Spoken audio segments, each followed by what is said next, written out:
on, Fury.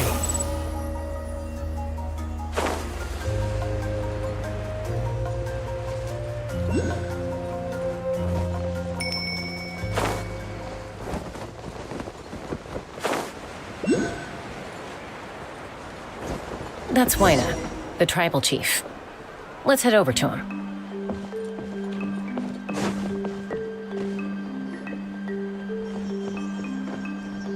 Chaska.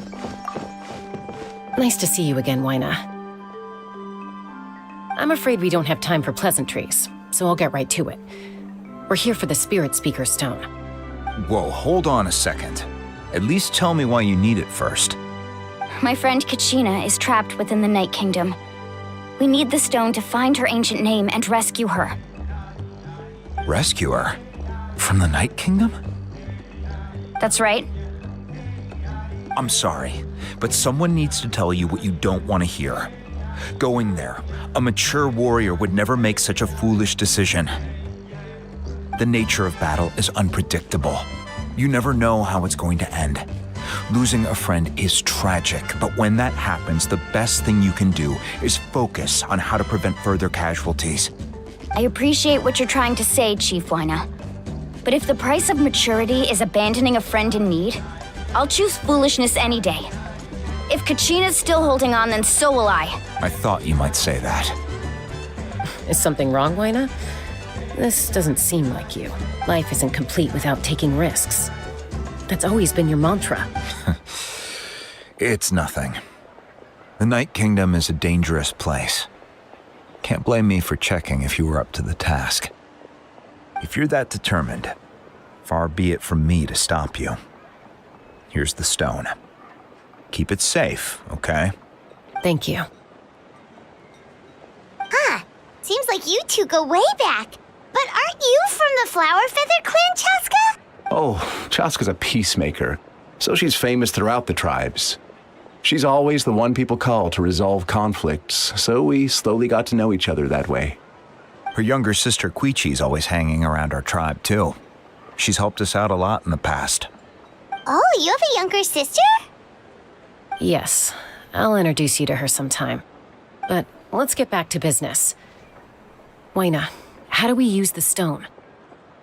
As you probably know, your intended destination is completely different from the real world.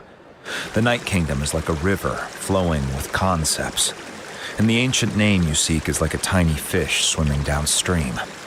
In that sense, the stone is like a fishing boat drifting down the river, but the boat alone isn't enough.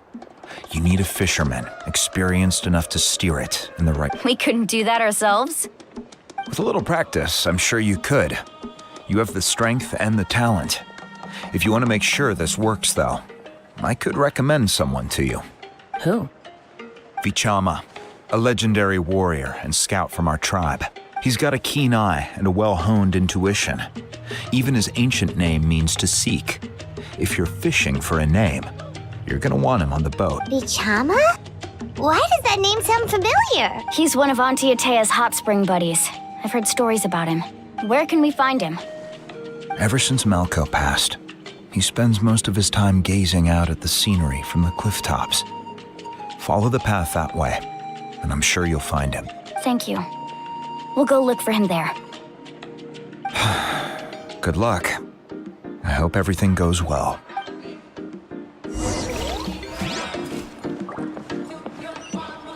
Behold!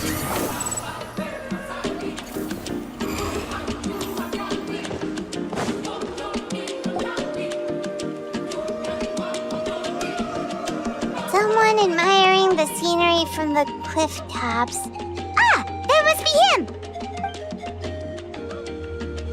Hello there! Are you Vichama? That's me. Did you need something?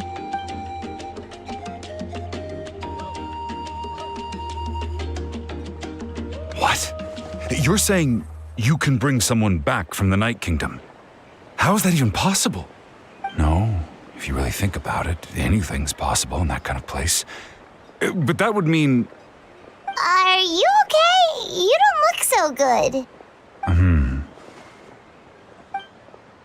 Everything's fine. I'll help you. but I do have a small request. After I help you find Kachina's ancient name, I want to use the stone to look for my friends as well. Your friend? Oh, why not mention someone named Malco? Is that who you're talking about? Yes, but I'd rather not get into it if it's all the same to you. That's not a problem. We agree to your request. Yeah. Since you're helping us find Kachina's ancient name, it's only right that we return the favor. Then we're agreed. Can I have a look at the stone?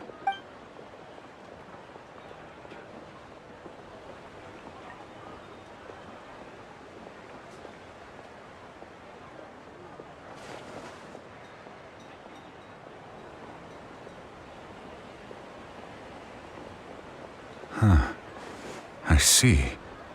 From what I can tell, it functions almost like an abyssal pylon. Both connect the Night Kingdom to the living world. Once the connection is established, the abyss will come surging through the opening like a predator honing in on the scent of blood. So we have to be sure not to use it in a tribal settlement. Wow, you got all that just from looking at it? I just picked up on the basics, really. I still have no idea why it works. You said someone named Sitlali invented this. They must be a genius. I'll go find an open area and start setting things up. In the meantime, I need you to get 2 things for me. We'll go right away. What do you need? First, I'll need some hook ropes. Pretty much every store around here carries them, so no need to go anywhere special. Oh, and I need to build a net out of them, so make sure you get a good amount. Wait, are you saying you're going to use a real net to catch Kachina's ancient name? By creating something tangible in our world, like a net, we can create a connection to a corresponding concept in the Night Kingdom. Basically, I'm going to use the concept of a net to catch something equally intangible, an ancient name. Oh, I see. What about the second thing you needed? Right. I need 2 chunks of obsidian.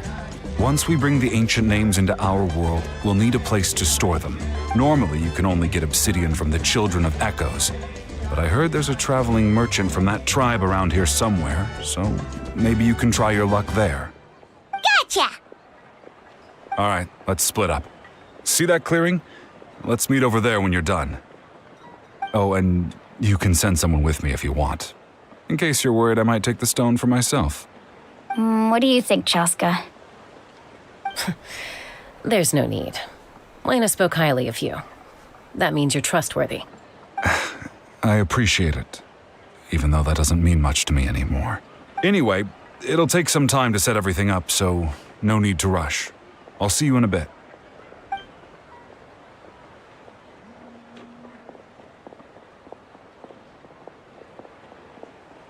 What an odd guy. He seems so defeated, but also really invested in the stone at the same time. I don't have any more insight than you, Paimon. Let's just focus on the preparations for now. Hang on, Kachina. We're coming for you.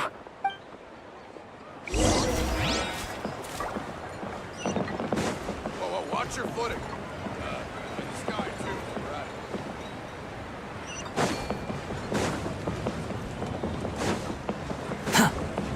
Quit following me.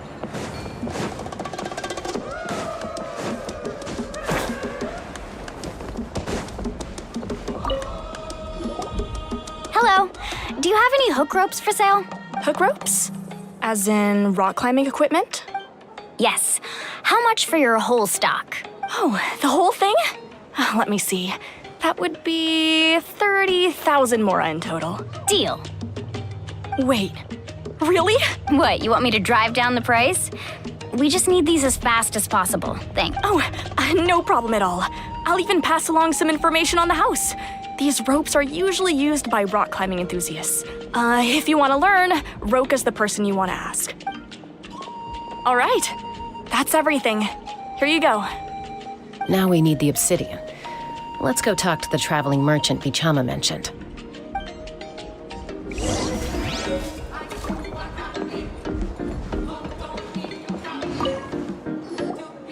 Excuse me, do you sell obsidian? Why, yes.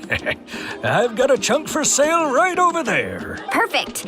Is that the only one, though? We actually need 2.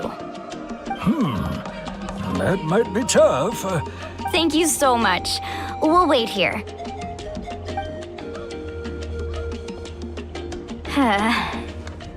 Relax. Everything's going according to plan. I know, it's just... I could tell Vichama feels the same way about his friend that I do about Kachina. I hope this chunk of obsidian isn't the only one. Kachina always carries all sorts of shiny stones with her. If I was the one trapped in the Night Kingdom, she'd have a whole pile of obsidian ready in a heartbeat. Well, would you look at that? I did bring an extra. Here you go, young lady. How does it look? Perfect! Thank you. How much do I owe you? If you hadn't shown up, these stones would have just sat here collecting dust. Here you go. By the way, I heard you mention Vichama just now. You running an errand for him then? How's he doing? Malco's been gone for 5 years now. It's about time he started to move forward. Do you know what happened between them? I heard about it in passing while I was out drinking one night, but I don't know all the details. Vichama and Malco grew up together, and even made a name for themselves together. Malco was an amazing fighter, capable of knocking out multiple opponents in a single hit, while Vichama excelled at scouting and analyzing the battlefield. The two made an excellent team, and managed to beat back the Abyss several times. 5 years ago, they both emerged triumphant in the pilgrimage, and were placed on the same team to fight the Abyss. But on the eve of battle, the Abyss launched an attack on their tribe, and Vichama suffered an injury to his leg while attempting to rescue someone. Then what happened? The team agreed that he couldn't fight the Abyss in his condition. Vichama didn't argue. He knew going to the front lines with an injured leg would make him a burden in battle. So they raised the issue with the Pyro Archon, and she agreed to let him stay behind. It's just... Malco and the others ended up facing hordes of abyssal monsters in numbers that far exceeded anyone's expectations. The team made an error in judgment, and they fell to the onslaught. Vichama went into a deep depression after that. He blames himself for everything. Oh, you're not wrong. But it's possible he chooses to blame himself. Not because he did something wrong, but because he wasn't able to do anything at all. I've tried convincing him to move forward, to stop dwelling on the past. But the shadow of Malco's death hangs over him still. The Abyss has caused so much suffering, and some wounds never heal. I wish there was something he could do to make himself feel better. Anyway, that's the gist of it. Maybe you could help him talk things through sometime. I would really appreciate it.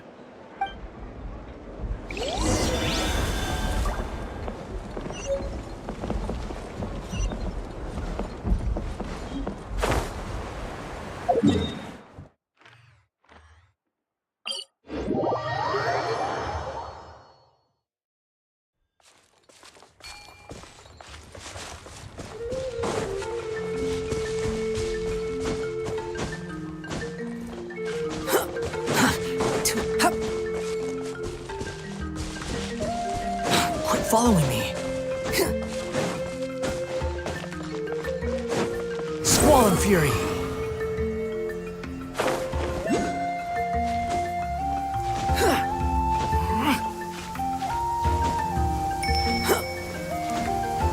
You want to use my hat as an umbrella? The audacity to even make that request.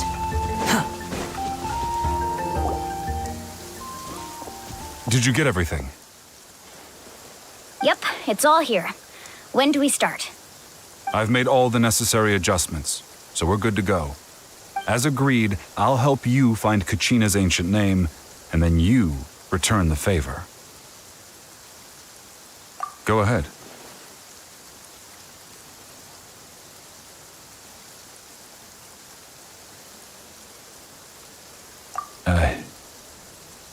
Yes. After Malco fell, I scoured the battlefield to see what happened. It turned out he wasn't bested by some impossibly powerful foe. He was dragged to his grave by the sheer number of enemies. If I had been there, I would have been able to sense the danger. I could have warned them not to advance. I've always blamed myself for what happened.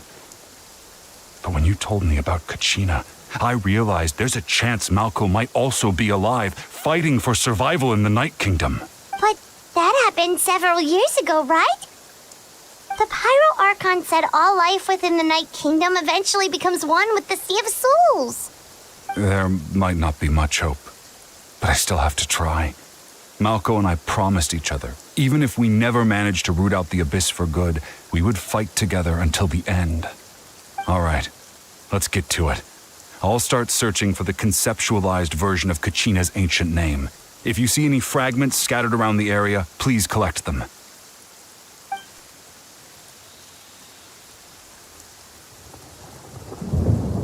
Make sure you prepare yourselves for battle.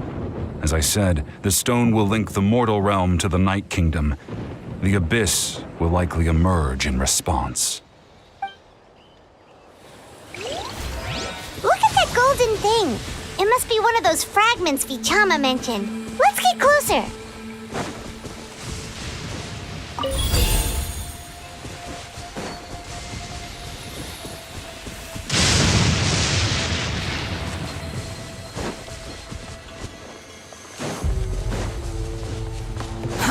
Too slow.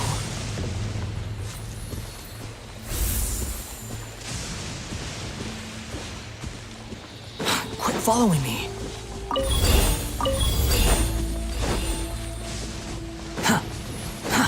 Too slow.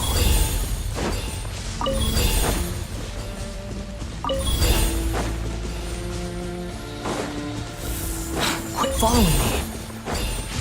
Whoa, monsters incoming! Watch out, everyone! The depths beckon.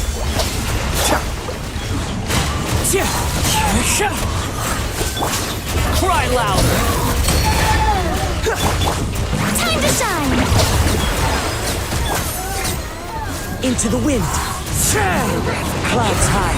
The birds come. Still.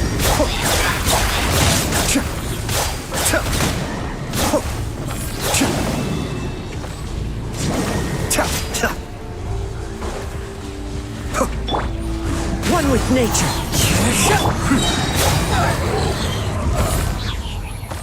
How much longer, Vichama? Not long! We're getting close!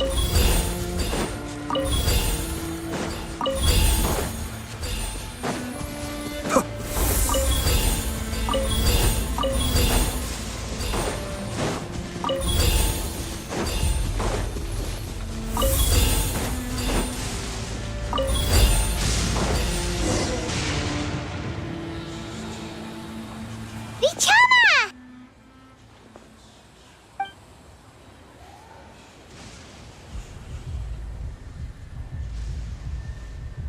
Quick! Take it!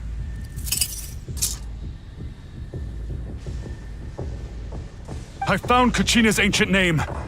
Hang in there, Malco. Just a little longer. Something's not right. The power of the Abyss is getting stronger. The Abyss is corroding his body. Vichama, you can't keep going. You'll die. I should have died 5 years ago. I just need a little more time. Please, I'm almost there. Thank you.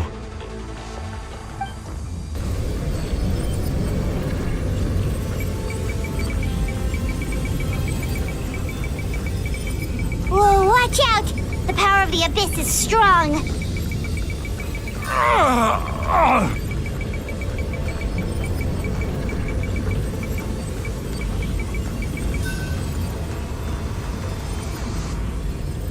This power.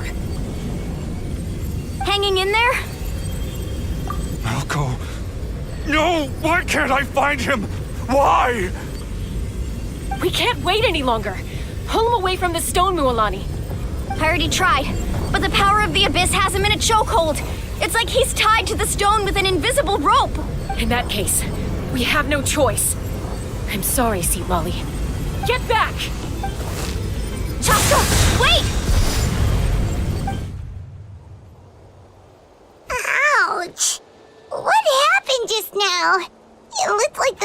Speaker Stone was... The stone's power was spiraling out of control. The only way to stop it was to destroy it. You were all caught in the shockwave of the explosion. You might feel dizzy for a while, but that's normal. Give us a heads up next time, will you? You're lucky we managed to dodge it in time. I thought I said to get back. Yeah, barely a second before you made it go poof. Not everyone has your reflexes, Chaska. We were this close to getting dragged into the explosion. Okay, I'll be more careful next time. At least Kachina's ancient name is still in one piece. Wait, where's Vichama? Vichama! Vichama! I couldn't find Malko's ancient name.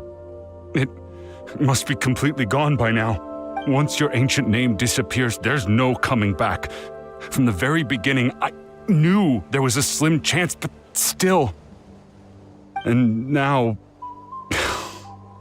it's too late to save him.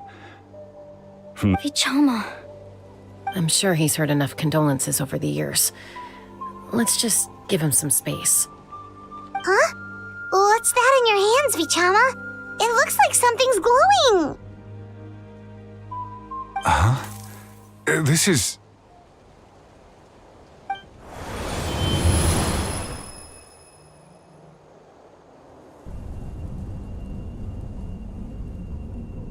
Hey, Malko. Got any strength left? Not enough to swing a sword, but to say a few last words? Sure. Too bad. No one will get to hear them. I never thought I'd actually die on this mission. Not that I'm afraid to die. It's just... hard. Thinking about my mom's face when she hears the news. Guess I have something to be thankful for then. My parents died a long time ago. They won't have to mourn me.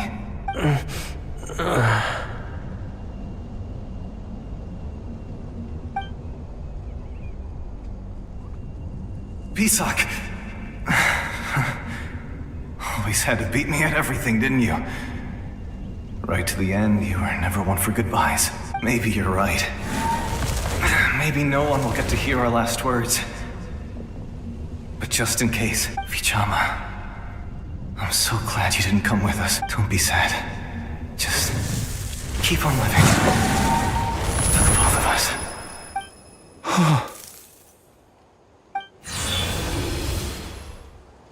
Was that a memory? Seems like we were able to salvage something after all.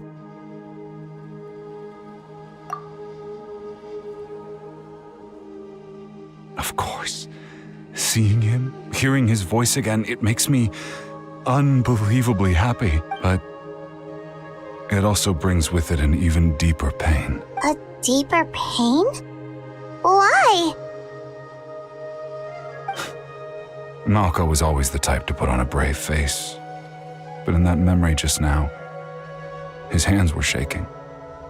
For all these years, I regretted not being able to fight alongside him to the end. And now I know, at the end of his life, he was thinking the same thing. Vichama. I'm fine. Actually, I heard Chief Wyna wasn't really on board with your plan to go to the Night Kingdom. When you asked for my help, I hesitated too. I knew helping you find your friend's ancient name meant leading you one step closer to danger, but I also understood why you had to try. Everyone has regrets in life, but not everyone gets the chance to make up for them. Once allowed to fester, guilt strips us of our most valuable qualities as warriors. In that sense, we might as well choose the braver path from the very beginning. If I could do it all over again, I would have followed Malko to the front lines no matter what. Even with an injured leg, there were still things I could have done. That way, even if the outcome stayed the same, I still would have fought alongside him to the end. There are critical junctures in life, and if you don't seize the chance to act, there's no going back. That's something I had to learn in hindsight.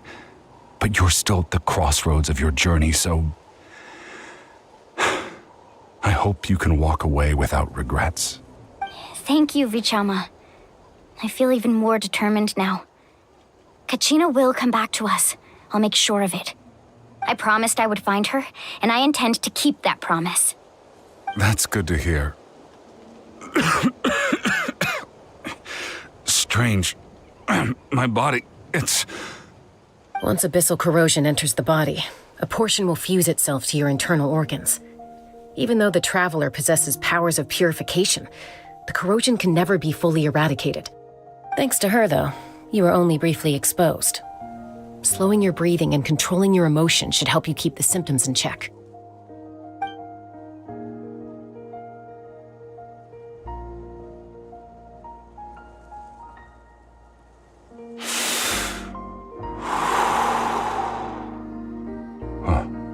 Just speaking from experience, that's all. Anyway, we've recovered Kachina's ancient name, so we're off to a great start. Let's get Vichama back to his tribe and tell Wina the good news. Oh, and apologize for destroying the Spirit Speaker Stone.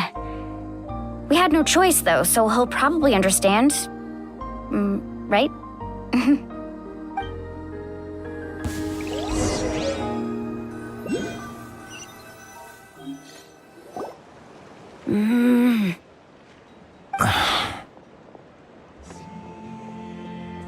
Koichi, are you really gonna just stand there like that? I don't know what you want from me. I think you know exactly what I'm trying to say, Uncle Wina. I can hear it in your voice. Honestly, it's just one thing after another with you two. They're back. Koichi? What are you doing here? Don't play dumb with your own sister. You know exactly why I'm here. My apologies, everyone. I just need to borrow Chaska for a few minutes. You come with me.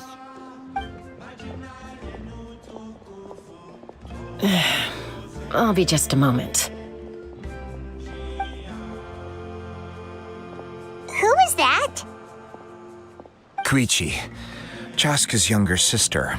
Although the two aren't actually related by blood, it's kind of a long story.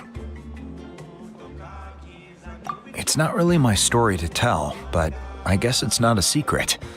You see, Chaska was actually raised by cuckoo sores. She was afflicted with a rare disease when she was a child and abandoned in the wild as a result.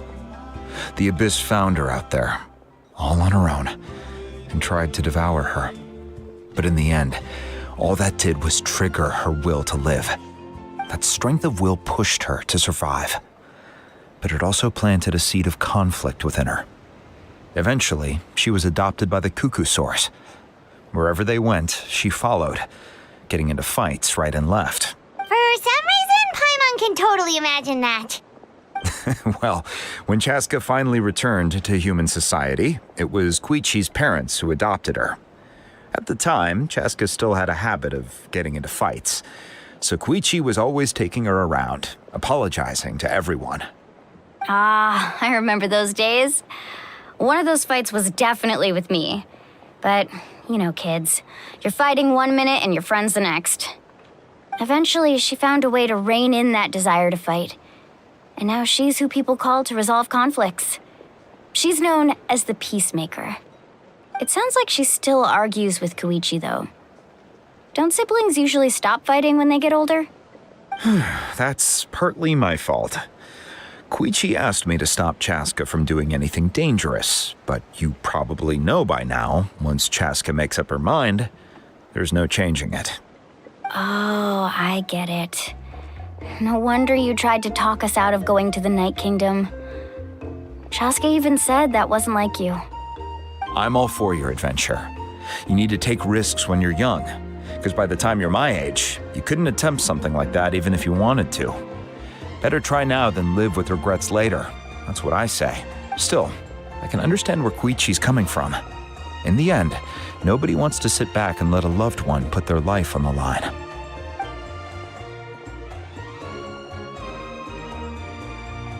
All right, it's just the two of us now. You have 1 minute to explain yourself. I don't have anything to say. You don't have to approve, but you should know I only do what's necessary. That attitude is exactly the problem. It's like you don't care. You try to sneak off to the Night Kingdom behind my back and then play it down as if it's just a trip abroad. Well, technically I am going abroad, right? Again with the excuses! We agreed, didn't we? There are 4 levels of danger. If it's not something urgent, you can only engage in level 2 danger and below. You can only go up to level 3 if a situation is so dire there's absolutely no alternative. But a trip to the Night Kingdom? If that's not a level 4, I don't know what is. And you were just going to sneak into the place without saying— What do you mean, sneak into the place? I always planned on walking in there with my head held high. You bought off Uncle Wina, didn't you? He promised me he'd stop you from doing anything dangerous. Oh, it's like he didn't even try. You feel like he went back on his word. What if I told you my mind was made up, and there was nothing he could have done? Not even by force. Oh, I knew it! So he did try to say something, but you didn't listen. This is important. If you were in my shoes, you'd make the same decision. You don't know that? I'm a doctor, and I handle logistics. If you're going to waltz into a dangerous situation where you could lose control at any moment, it's my duty to say something. All right, whatever. Anything else? What do you mean, anything else? Why don't you reflect on what you've done and promise me you'll stay put? Time out. Is this one of our normal arguments or a serious one? Chaska, does it sound like I'm joking? Then, you need to know something. What happened to Kachina was partially my fault. I can't leave her there to die. That's not who I am. But the person you become when you lose control, that's also not who you are. That's a different issue. You said it yourself. A person is only as good as their morals. If I want to live in that land, I need to display qualities that make me worthy of this nation. I've also told you that managing your condition is equally important. Sometimes you have to make sacrifices. All right, let's stop this here. If we keep going, I might actually have to get serious. And I think Wina prefers his roof attached to his house. Is that a threat? That sounds like a threat to me. Koichi! Younger sisters are supposed to listen to their elders. So, you're really going to go, no matter what I say? I'm supposed to be your sister. Then support me. I'll be back. All you have to do is wait. Chaska. So, that's it. Why'd you have to turn out to be so darn annoying?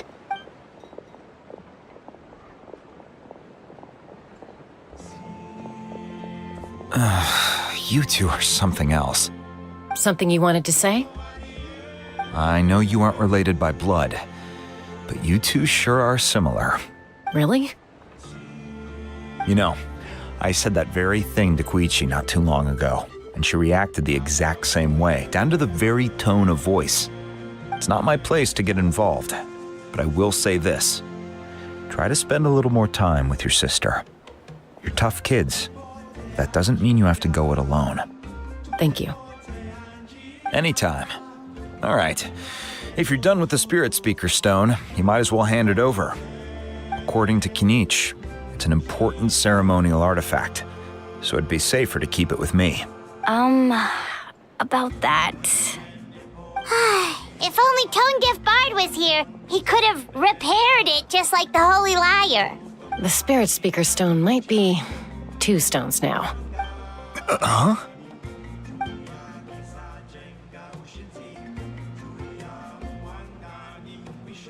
I see. Sounds like it was an urgent situation. If someone's life was on the line, then you had no choice.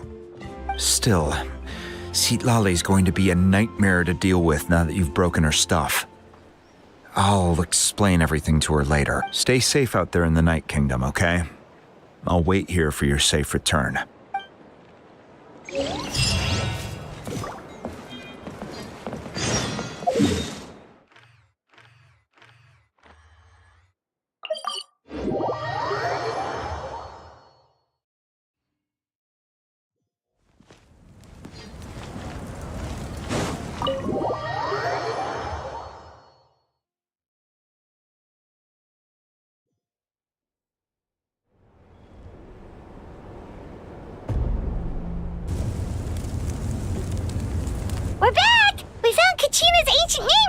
too?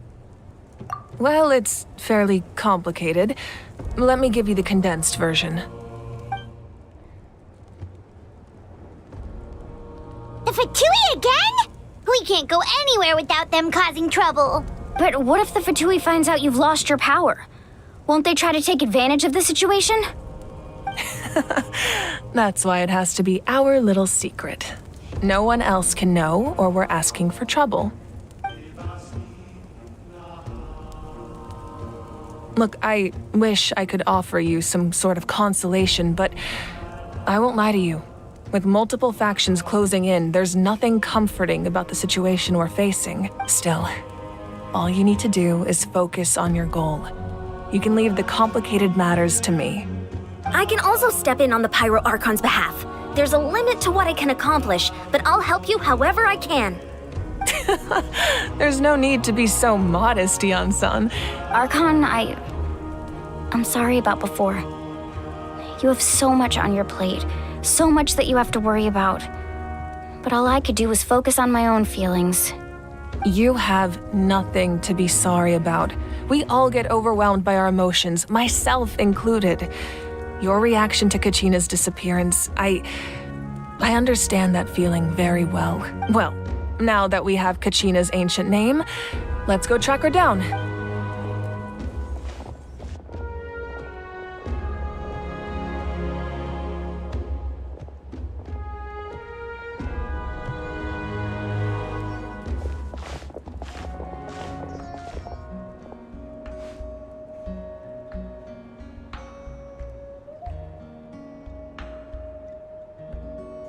What is this place? Hey, isn't that Atea's talisman? Good eye. This is where I store all the various mementos I've collected. Whoa. I've never seen this place before. There's so many things in here. It looks like there are items from every tribe. Collecting them must have taken a lot of effort. I suppose you could think of it as a hobby of sorts. In Natlan, everyone grows up listening to the stories of heroes, and physical items do a far better job of preserving those stories than our own memory. Now, I still have some preparations to make for the ceremony, so feel free to take a look around in the meantime. If you're curious about an item, I'm more than willing to tell you about its origins. All right, we'll have a look.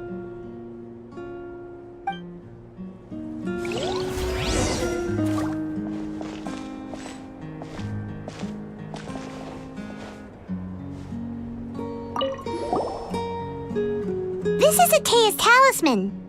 I'm sure you're familiar with this one already.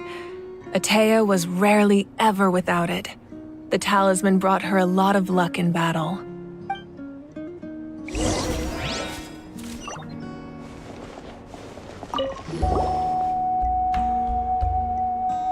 The powder still needs some time to settle, so let's wait a little longer. Well, what do you think of my collection? Do you feel like you have a better understanding of Natlan's culture now? Yeah, if each item represents a different story, seems like Natlan's really been through a lot.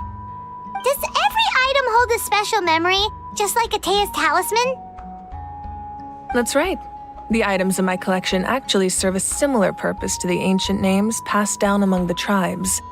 They demonstrate the true shape of time. The shape of time? Most people perceive time as a linear concept, almost like a straight line that can only move forward. We cannot change the past or predict the future. But there's also a different theory, one that I believe to be closer to the truth. Namely, that the past, present, and future all exist at once. At once? Paimon's not sure she understands. Let's say your journey ended right now.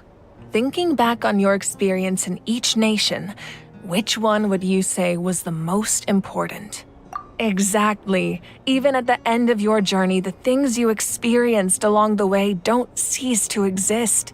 They become part of who you are. Take out a portion of that journey, and you would likely make very different decisions, and eventually arrive at a very different destination. The future is the same way. It exists even though it has yet to come to pass. We just lack the means to perceive it. Of course, there are those with the power to foresee the future. They simply call it by a different name. Fate. You're quite familiar with that concept, I would imagine. That does kinda make sense. The future hasn't happened, but already exists. Humanity excels at living in the present, but too often we forget the past and neglect the future, while the pilgrimage and the Night Warden Wars lead us to a better future. Only by uniting the people of Natlan across countless eras can we fight back against an enemy as formidable as the Abyss. To come up with such a set of rules, the first Pyro Archon must have possessed a level of insight I can only imagine. That's correct. At first, he was a mortal man with no special power. After he ascended to the Divine Throne, he used it to borrow power from the heavens and establish the rules of Natlan, namely a framework through which ordinary people can ascend to Archonhood. By holding the pilgrimage, we're able to determine the strongest among us. And when that person ascends to the Divine Throne, their inner flame will awaken. In addition, the Sacred Flame will grant them significant knowledge and memory of this land.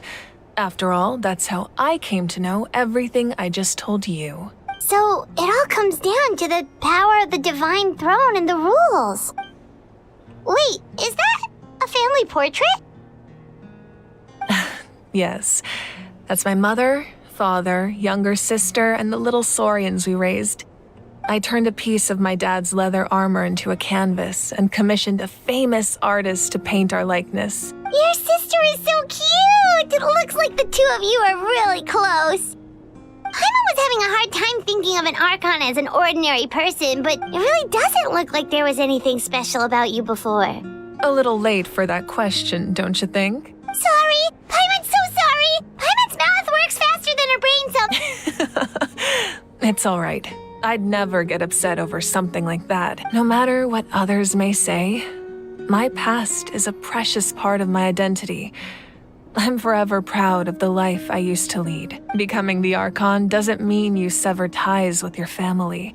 The position just comes with a lot of responsibilities, so it impacts how often you get to see them.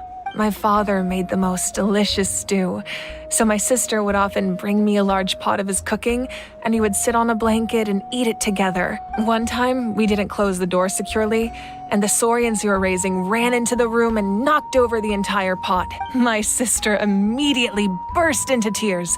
The two troublemakers were going for the meat, but when they saw my sister's distress, they froze on the spot. I still remember the way they laid there, sulking like a pair of children, even after making such a mess.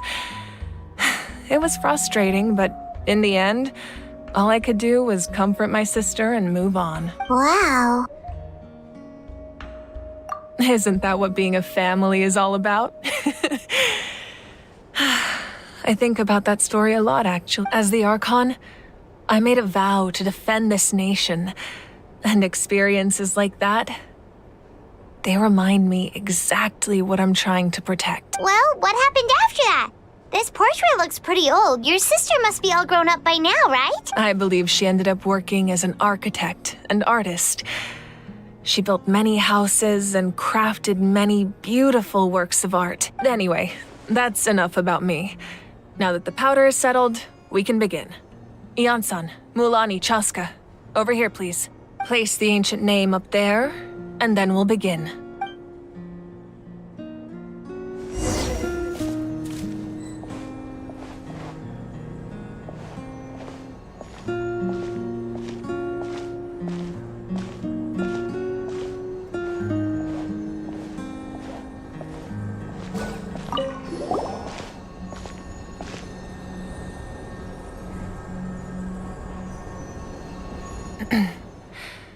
Surely as the echoes of life resound through heaven and earth, so too shall our stories remain eternal. Ancient name, take us to your fated bearer. Allow her to answer our call.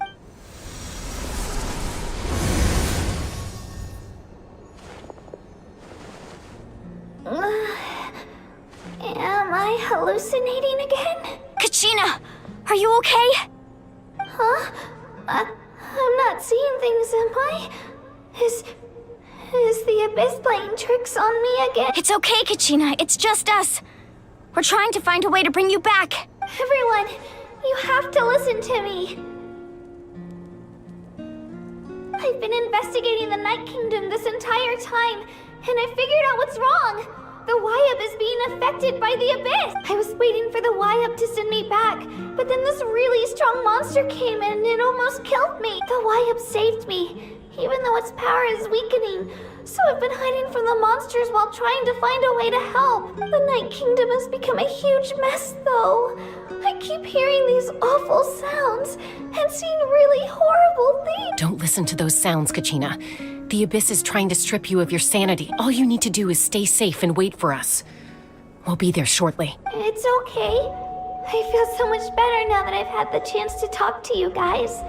You don't need to worry about me. I've never been strong or special at all, really. So I don't blame anyone for forgetting about me or leaving me behind. Just knowing you care is more than enough. I'll find a way back.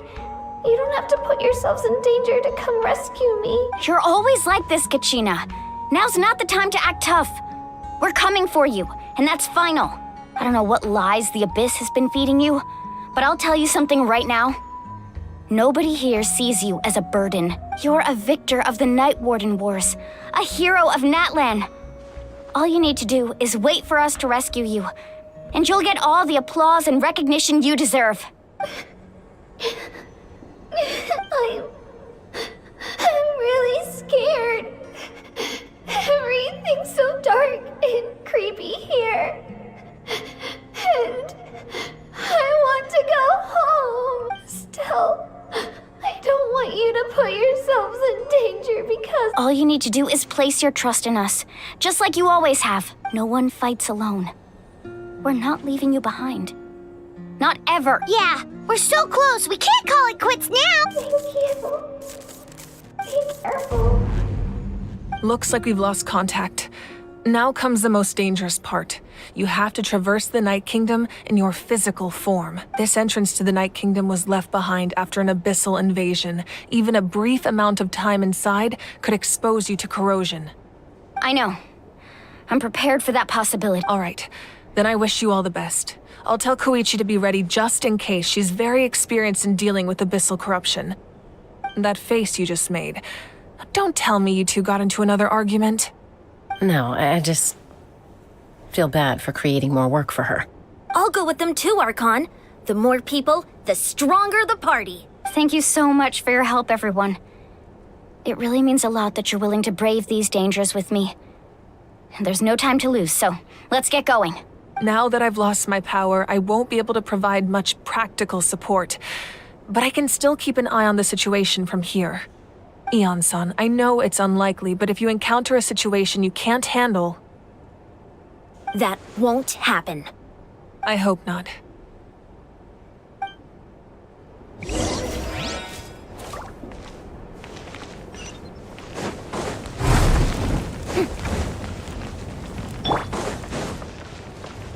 Behold!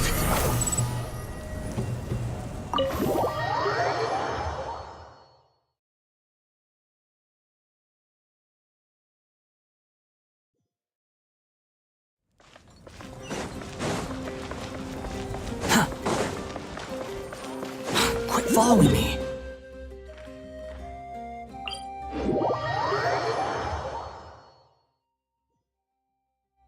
Squall and Fury.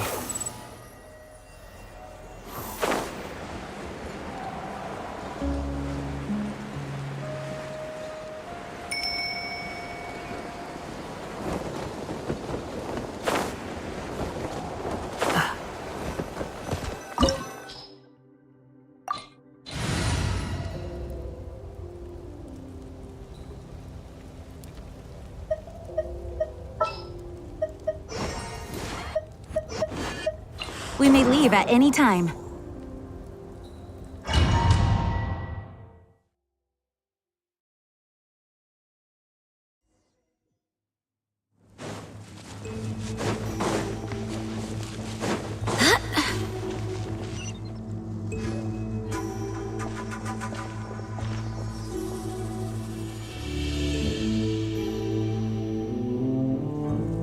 So we're underneath Natlan right now? It looks nothing like Paimon was imagining. That's because in the distant past, Natlan was home to an incredibly advanced civilization ruled by dragons. Humans only established their own society after the fall of the dragons. So these are Saurian ruins? Wait, you mean like the elemental sovereigns? They had their own advanced civilization? Yes, a really long time ago. Very few records have survived until now, so no one really knows what the devices here are for.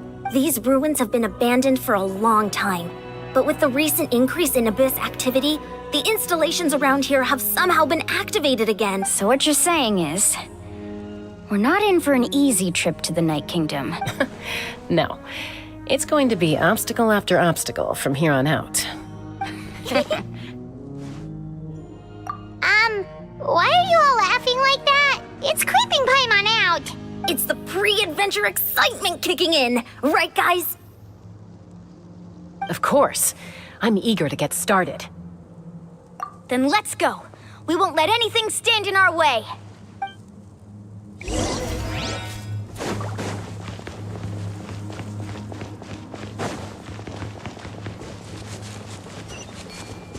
Seems like the road ends here. How should we get across?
As a professional trainer, I think you could stand to build up your endurance, Paimon. Professional trainer? Paimon thought you were a warrior from the Collective of Planning. Well, that goes without saying. But I actually work as a sports coach. I provide professional guidance for many of Natlan's popular sports. And I don't just mean physical training. I design nutrition plans as well. Ah, so basically no sugar, no soft drinks, no grilled meat. Yeah, we'll be here all day if you list them out one by one. It's much faster to just focus on what's good for you. Such as? Vegetable juice.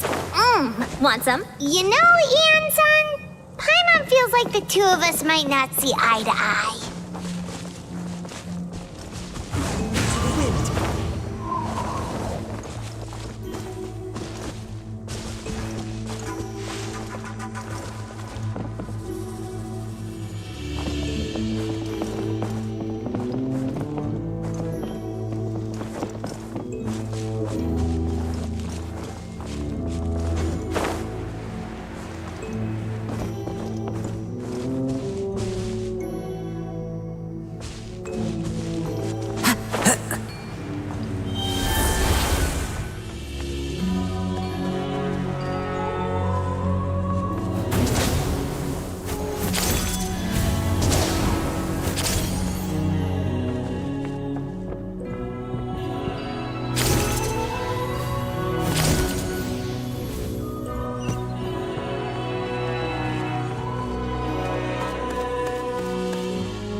Those guys look familiar. We've fought them before. Let's go. Show no mercy.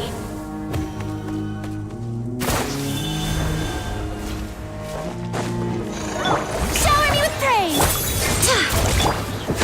The wind knows me. As one with wind and cloud. I swear by my sword!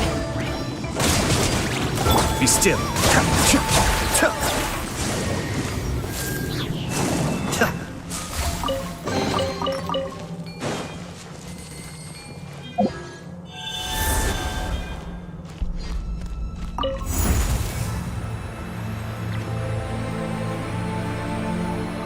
Whoa, the place we need to go seems really high up.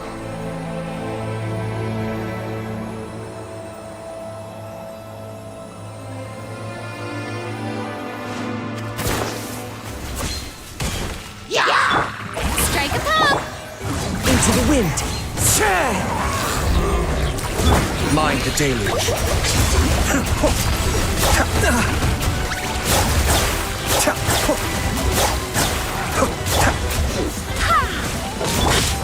One with nature.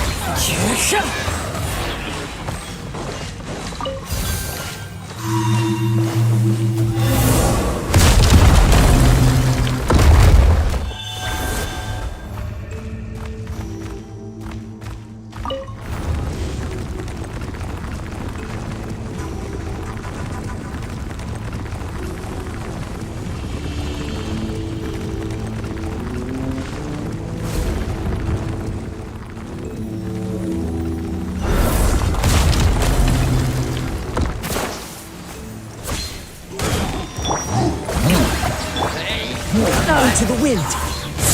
Clouds high. The birds call.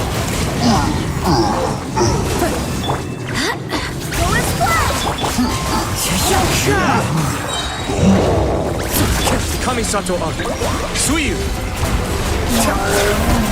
One of us has to go. Barbados, guide us. One with nature.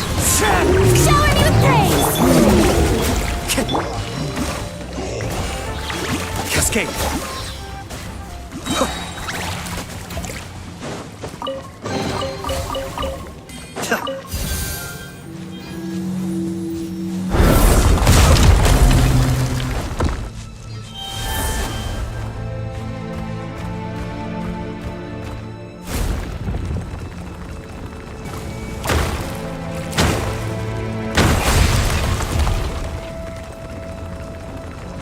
This is the final stretch. We just need to climb up, and we'll be there. Nothing to it. Easy for you to say.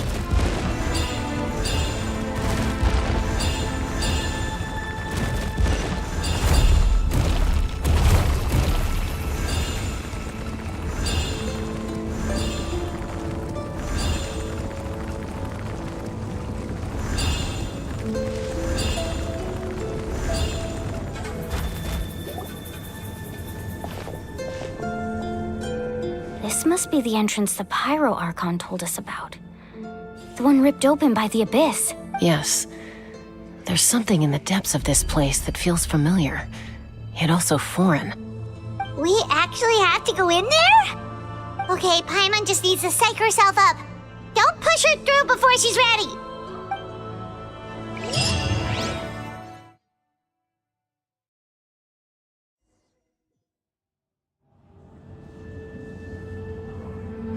Hey! You don't have to drag Paimon! You're pulling too hard! Looks like we made it. This is the Night Kingdom. It looks so different from what I imagined in the store. That overflow of energy is probably what trapped Kachina here in the first place. From this point forward, everything we know about the real world no longer applies. Anything can happen here. Paimon's more worried about how we're gonna make it out. Do you see that patch of light on the ground? It's shining down from that fissure in the sky. Oh yeah, right in front of us. So that's coming from up there? Just like I said, our real-world knowledge doesn't apply here. We fell all this way, yet came out completely unscathed. If this was the real world, we'd have to climb our way back up to the entrance. That's it? we still got a job to do. So that means all we need to do is find Kachina and bring her to this location. Exactly. This light is streaming in from the real world. It's a link. The terrain looks difficult to navigate, and the visibility's not great either. How are we supposed to find Kachina in these conditions? Yeah, these floating black things don't look super friendly either. Those are all manifestations of abyssal power. Be careful. Ghost! A talking ghost! Calm down, I'm here to help. You're the ones who helped Vichama, right? Yes, I'm Vichama's friend, Malko. I was completely lost to this realm until I sensed a mysterious power calling out to me. It's like it was seeking me out, attempting to reassemble the pieces of who I used to be. I'm sorry I can only appear before you in this imperfect form. No, we should be the ones apologizing. If the Spirit Speaker's stone hadn't become corrupted by the Abyss, we could, but we had to destroy it. Otherwise, Vichama and his tribe would have been in danger. Of course. Thank you for protecting him. I never imagined that, even after all these years, he'd still take such a risk for me. Under the power of the stone, it felt like our souls were connected. Turns out even our regrets were exactly the same. Whether in triumph or death, you want your best friend by your side. Exactly. That may not be in the cards for us, but it's not too late for you. You're looking for a young girl from the Children of Echoes, right? She's being chased by an embodiment of abyssal power. I'd like to help her while I'm still in this form, so follow me. Be careful.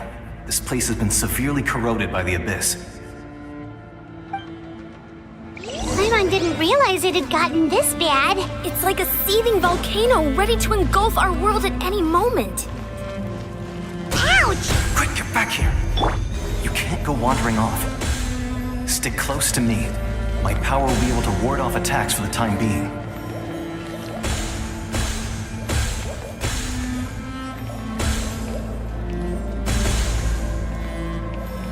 We won't be able to keep this up. Let's try another route. This way.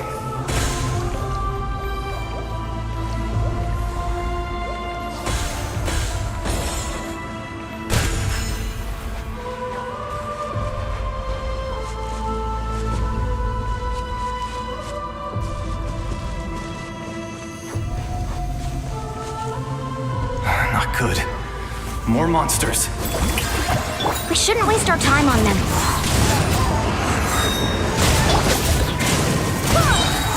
Wait, hear me.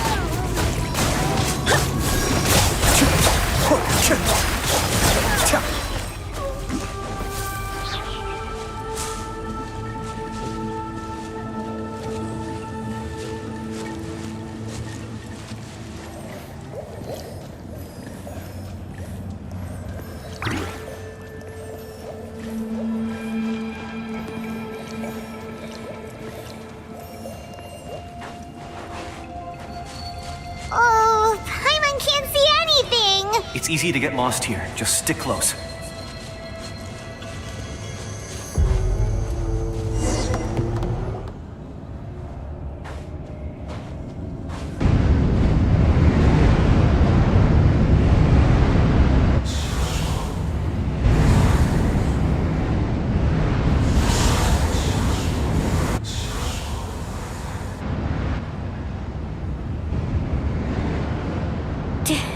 Did you hear that? What? Never mind. Don't scare Paimon! I heard it too. What did it say? It doesn't matter. It certainly does.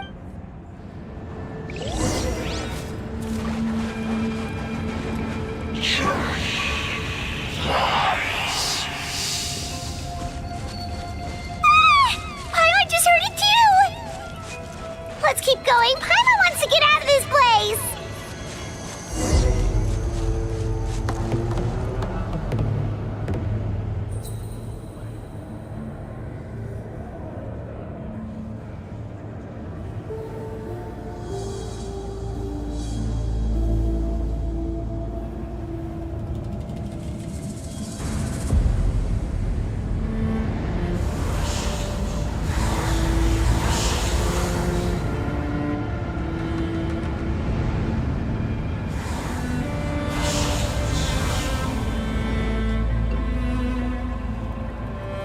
here, Kachina!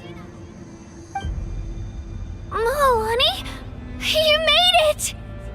Looks like our reunion will have to wait until we take care of these monsters. Good idea. Let's go!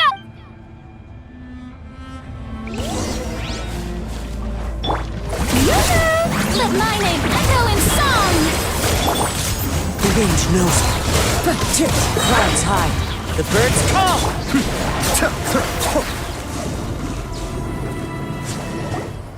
You're here! You're finally here! Thank you so much! That monster can appear from anywhere. It almost caught me a bunch of times. The Wyab's power helped keep me hidden, so I just tried to stay out of sight until you got here. Atta girl. You did so well. And most importantly, you weren't hurt. Should we start heading back then? Actually, I have a request. Will you come visit the Wyab with me? I can't exactly put it into words, but something's wrong with the Ode of Resurrection. And I know it has something to do with the contamination from the Abyss. That was the Pyro Archon's theory as well.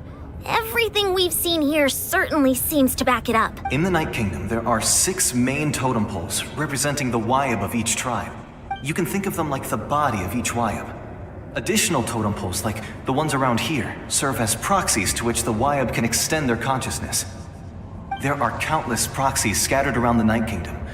Through them, the Wyab can extend their consciousness over the entire realm and track down souls no matter where they roam.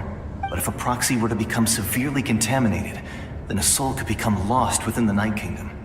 Judging by the current situation, I don't think we're dealing with just one contaminated proxy.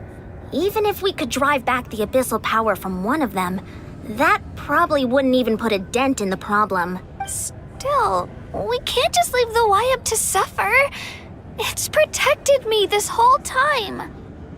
I agree. We might even manage to draw out the monster that's been hunting Kachina. Getting rid of the monster might slow down the deterioration of the Night Kingdom. Kachina? What's wrong? Nothing. Just a headache. And that voice again, telling me to abandon the Wyab and leave this place. Maybe we really should leave. Kachina's already been here for too long. No, I'm fine. I don't plan on listening to that nonsense. Just up ahead. I'll lead the way. Besides, I can still fight, so please, help me out a little longer. Listen to me, Kachina. We'll come with you, but that's because we want to help the Wyab, not because we have something to prove.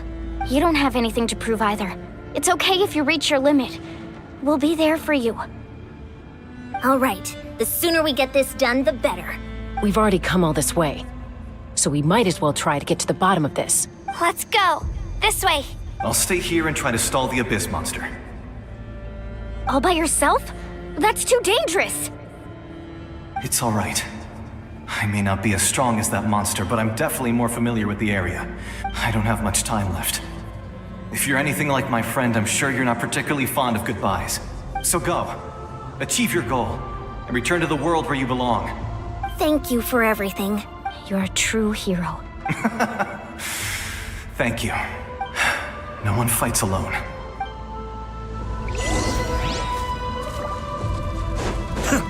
Does your head still hurt?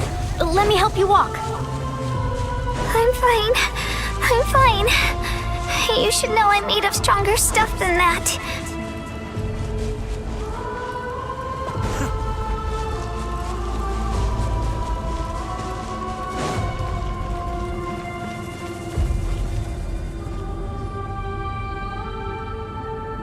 Wyab? Wyab! I'm back! My friends and I are here to heal you. Wyab, can you hear me?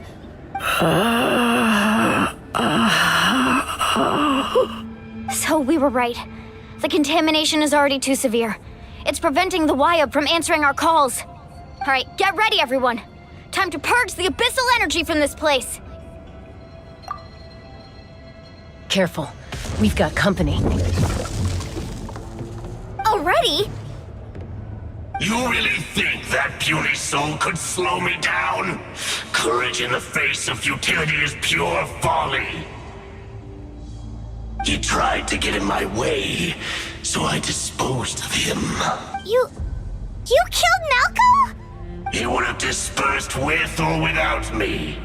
Rather than worrying about him, I would urge you to focus on yourself. You may have defeated others of my kind in the past, but underestimate me now, and it will be to your peril. No, the power of the Abyss is intoxicating. The destruction it seeks captivates like a masterful work of art. I strive only for the opportunity to see it up close. I thought this naive little girl was an exception, but it turns out humanity is full of lambs willing to offer themselves up to the slaughter. That is the tragedy of your short lives. You understand nothing of all-encompassing power. Ancient names, pride, friendship, all empty ideas invented to give you a false sense of self-worth.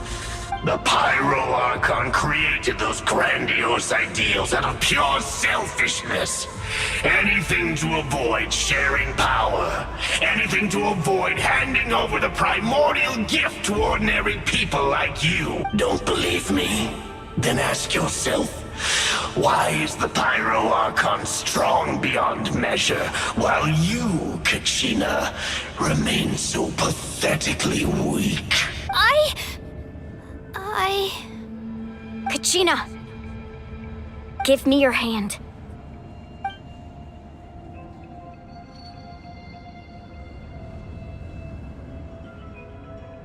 Feel that?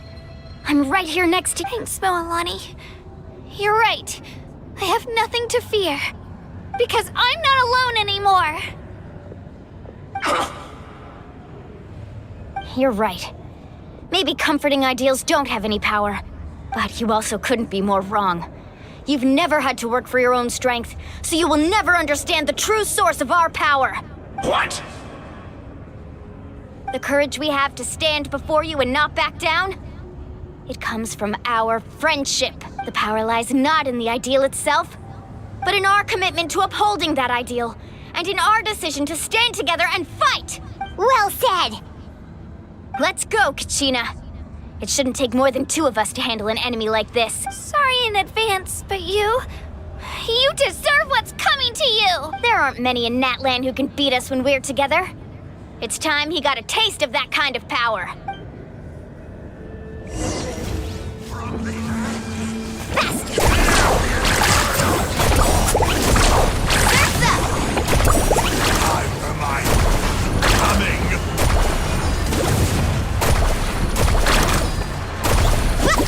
Catching at the flame!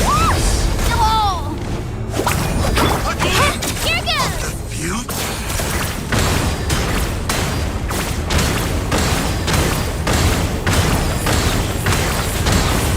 Woohoo!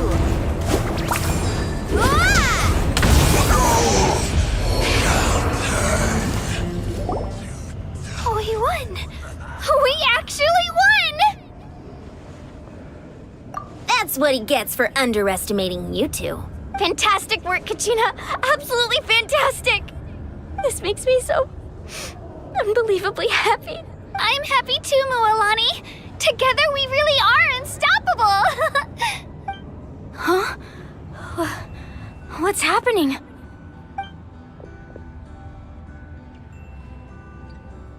My ancient name is glowing? But I thought I didn't bring it with me. It's probably a projection from the real world. But that doesn't explain why it's glowing all of a sudden. Wait, does that mean you're...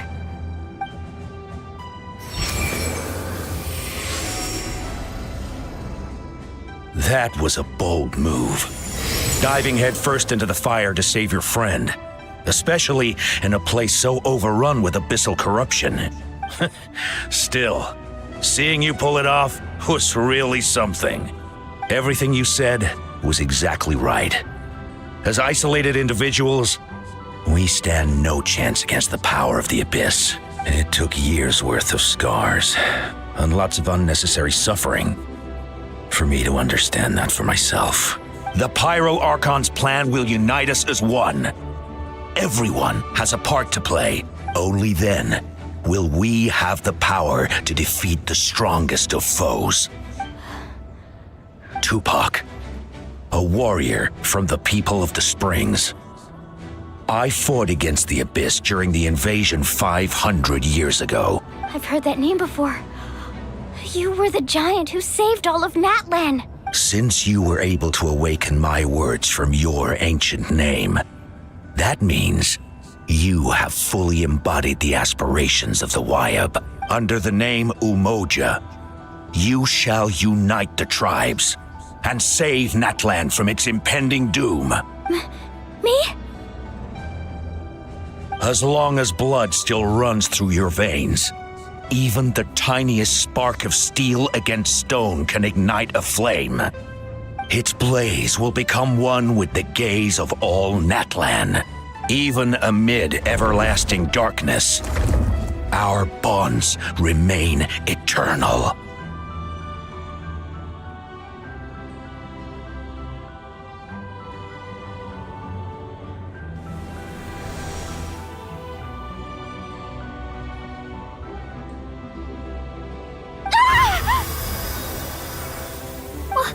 What's wrong, Moalani? So many memories. My brain was just flooded with everything he once knew. So that's what happened. What do you mean? Did you just figure something out? 500 years ago, they foresaw the very crisis we're facing now. Efforts to save Natlan started all the way back then. We can go over the details once we get back. We shouldn't linger here longer than we have to. I know bits and pieces, but I had no idea Mualani was also part of the plan. This sounds like something that's going to need a lot of explaining. Let's focus on saving the Wyab first.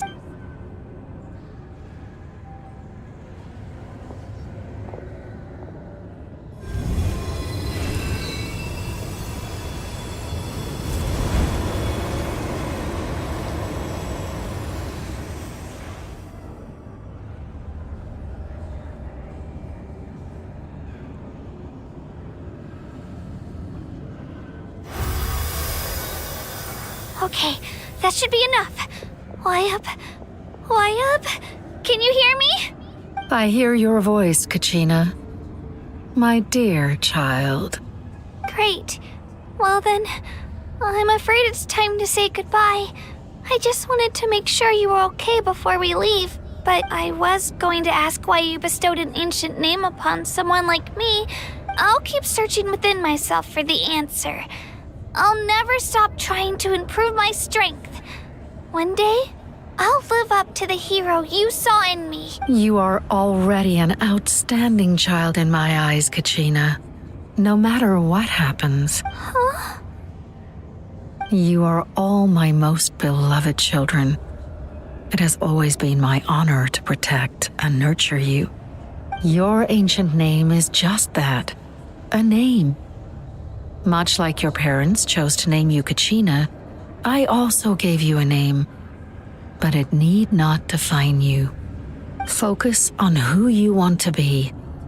You are already worthy of your name. Now, you need only devote yourself to becoming a better you. The story of your ancient name is for you to continue. Thank you, Wyab. It gladdens me to see the Pyro Archon's plan move another step towards completion. But it's time for you to leave this place. The situation here is getting worse. Go now, my children. Save Natlan on behalf of all you hold dear. I know we've never met before, Wyab, but I just wanted to say thank you for encouraging Kachina. Whoa! What's going on? We're out of time. It's the power of the Abyss. Quick, we need to run!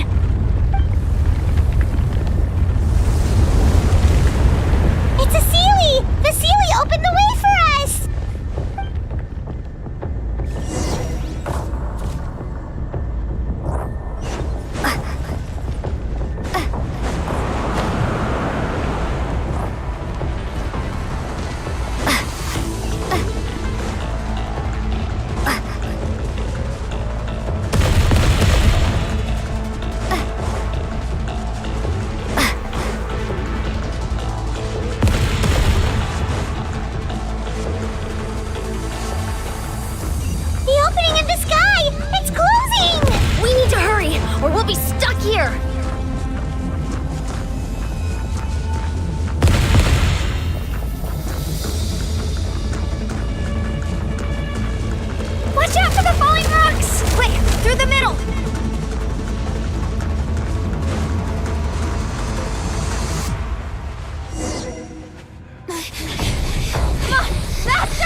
You've done well. Now come home.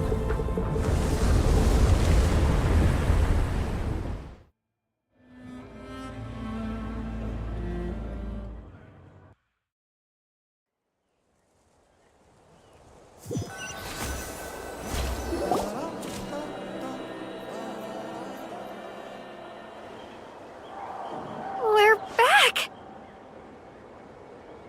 The Pyro Archon saved us. But she's not here. Yeah, didn't she say she used it all up? She's still in the Speaker's Chamber.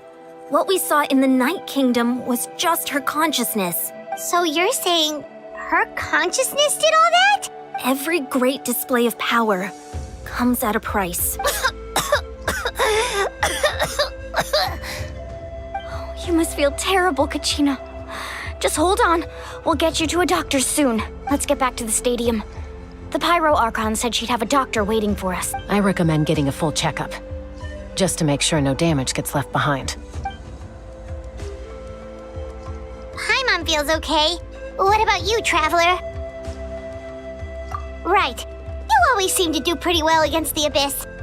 Let's get going. We need to share what we learned in the Night Kingdom as well. Right. The Wyatt mentioned something about the Pyro Archon's plan. What is it exactly? I'll let her explain everything. We're all a part of the plan now. Every move we make from here on out will decide Natlan's ultimate fate.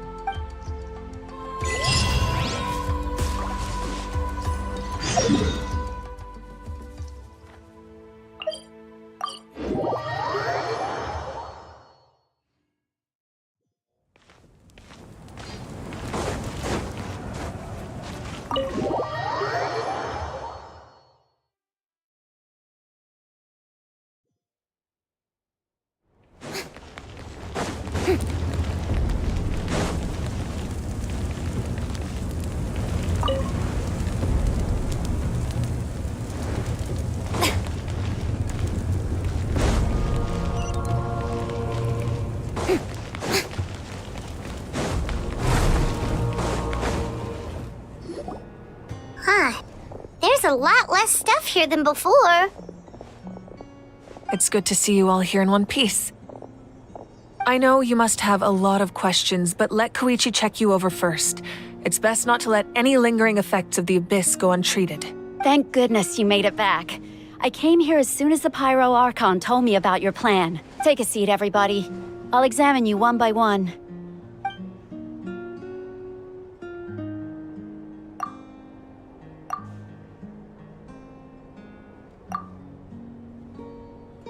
All right, that should do it for now.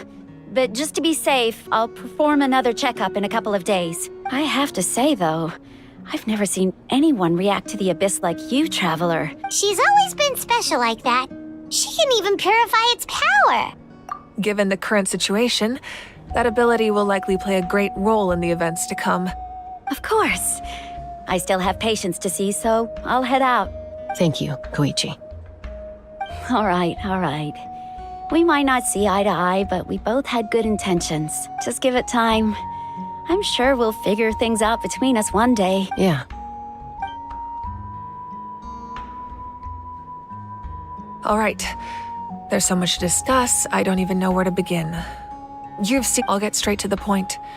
Natlan is on the verge of destruction. It's very possible our nation has less than a year before total devastation. Huh? No. That's right. But I've only ever disclosed that fact to the handful of people working with me to save this nation. Our looming destruction is not a recent development, but the inevitable conclusion of the disaster the Abyss initiated 500 years ago. Mualani told us a little bit about that. 500 years ago, all the nations of Teyvat were invaded by the Abyss. Unlike the other nations, Natlan never had stable and deep-rooted ley lines, so we suffered the worst of the invasion. The battle against the Abyss was exceedingly long and brutal. In the end, victory came at the cost of our civilization and countless lives. Even then, it took centuries of solving the disasters caused by the Abyss to finally achieve the peace we know today. And still, This is but a superficial victory. The forces of the Abyss have merely been driven back underground. Their threat to Natlan remains as real as ever. I'd never have guessed. The problems plaguing the Night Kingdom are all the more complicated because that realm is essentially functioning as Natlan's ley lines. Immediately after the war, our calculations estimated that we would have a maximum of 500 years before the Night Kingdom was completely lost to the Abyss. But at that time, we were a nation of the destitute.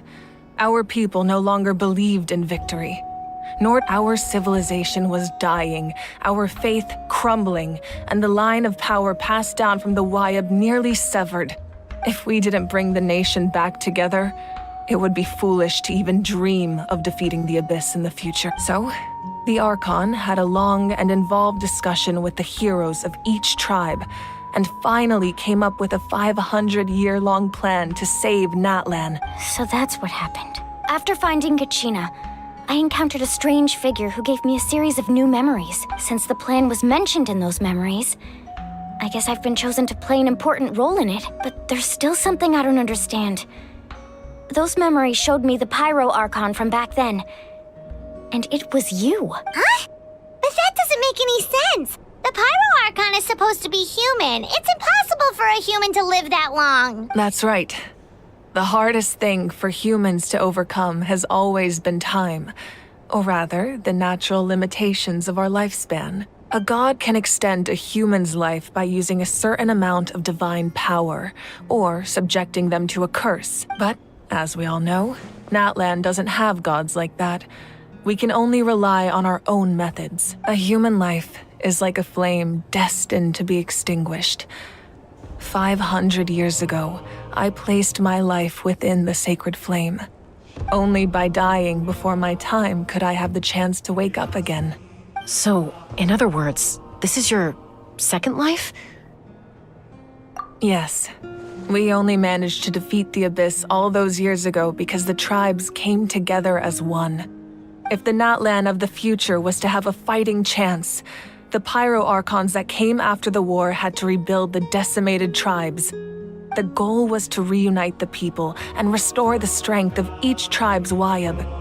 Once a tribe was back to its full strength, the tribe's Wyab would select a hero, indicating the tribe was once again ready for war. The Chosen would then stand by my side in defense of our nation, just like great heroes of old 500 years ago. So that means I'm one of the Chosen?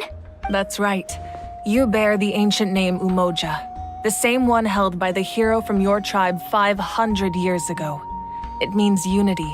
After your adventure in the Night Kingdom, I trust you've come to fully understand the meaning of that name. So in other words, you always knew who the Wyab were going to pick from each tribe? Yes. According to the plan, each tribe was supposed to have been fully restored by the time I awoke.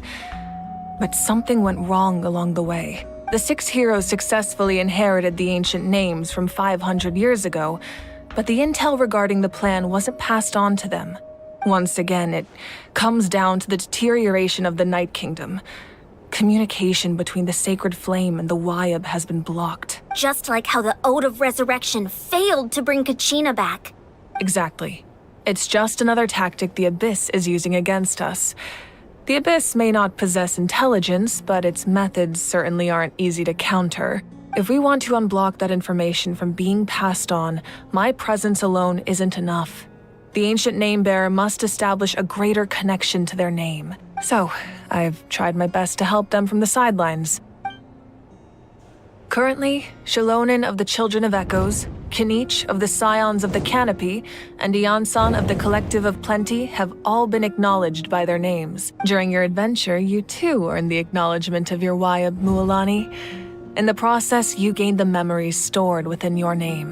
But we have less than a year! Yes, but we have no choice. We cannot start the plan until all the heroes have been gathered. That's also why I haven't been able to take action despite the urgency of the situation. But if you knew this whole time, why didn't you just tell me about my role in all this? Perhaps, but the opposite could also be true. Knowing your destiny too early could mean failing to realize your full potential. Just like your determination to save Kachina, I hope your commitment to this endeavor comes from your own strength of will, rather than a sense of obligation. So I suppose you're not going to tell us who the final two heroes are then? That's right. Their time is yet to come. Putting pressure on them beforehand will only hinder their development. I can only trust in the judgment of the Wyab. I have never believed I could solve this crisis alone. In fact, it was precisely because I chose to trust and rely on others that we managed to get this far. Natlan's salvation lies not in its Archon or any singular individual, but in us all. You're quite perceptive, aren't you? I thought I might get away with avoiding the topic. Huh? Oh, right! All the stuff you stored here before, where did it all go? Even though I sacrificed my power, I still needed a contingency plan to ensure you would make it back from the Night Kingdom. After all, I was the one who allowed you to take that risk, and Mualani has an important role to play in my plan. In addition to their sentimental value, the items I stored here held a much more important purpose: fuel. Fuel? Yes. The stories embodied by those items are certainly important, but there's an even more significant trait they all share. Every item belonged to a hero of Natlan. Over time, they became imbued with a certain amount of contending fire from being carried in battle. On their own, each item's power is limited, but together, their combined effect can prove quite useful in a dire situation. By burning those items, I was able to activate the contending fire stored within them to open the boundary between the two worlds. It was a rather crude approach, so all their power was depleted in an instant, as you can see. But weren't they all precious treasures? What about their stories? That's exactly why I dragged you all here. No matter what, I never wanted the Pyro Archon to have to use that power. Oh, I'm so sorry. You have nothing to be sorry for. You all deserve my thanks, actually. If you hadn't saved the totem pole, that area of the Night Kingdom would have been forever lost to the Abyss. And then, it would only be a matter of time before the Children of Echoes was met with disaster. Besides, when those heroes entrusted their belongings to me, or the Pyro Archon of their time, it was out of a desire to contribute to Natlan's survival. If they knew those items helped save the present-day heroes of Natlan, they would not mourn their loss. Even when you put it that way, I still feel bad. There's no need. Remember what I told you about time? The people and the events of the past are never truly lost to us. We simply carry them with us in a different form. In that sense, we didn't lose anything at all. If you still have regrets, let them fuel your resolve in the battles to come. Your deeds will become new legends and nurture new forms of power just like the items once stored here. Well, we'd still like to return the favor. Well, if that's the case, just treat me to a drink sometime. Now that Kachina has returned, we can finally hold the victory feast and celebrate your team's triumph in the Night Warden Wars. And we could all use the rest, that's for sure. Plus, you'll be able to silence everyone who doubted you once and for all, Kachina. Still, now that I know the danger we're facing, having a victory feast doesn't feel right. Try not to let it get to you. It's important to stay calm. Worrying about it will only affect your judgment. All right, you should head out. I'll join you in a bit.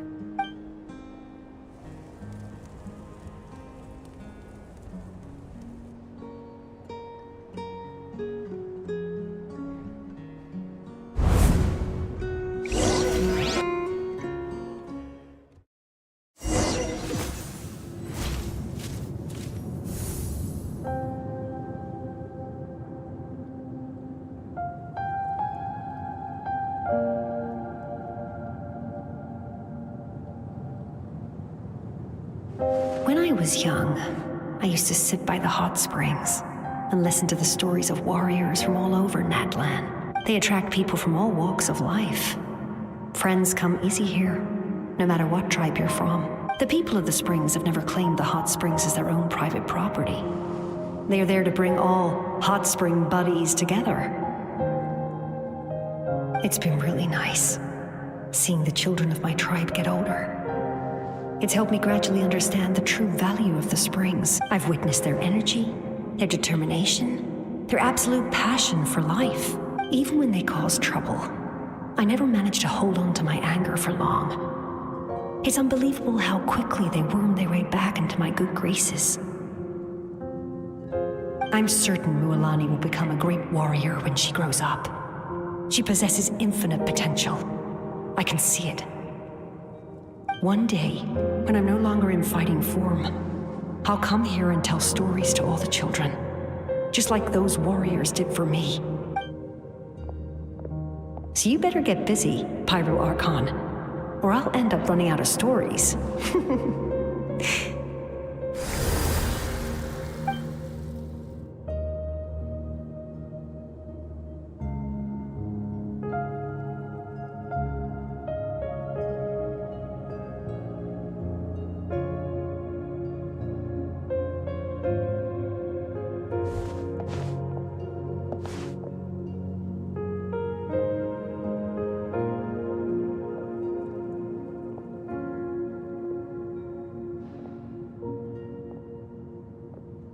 Our nation is engulfed in darkness. Our tribes stand divided, and yet you promise victory in the distant future.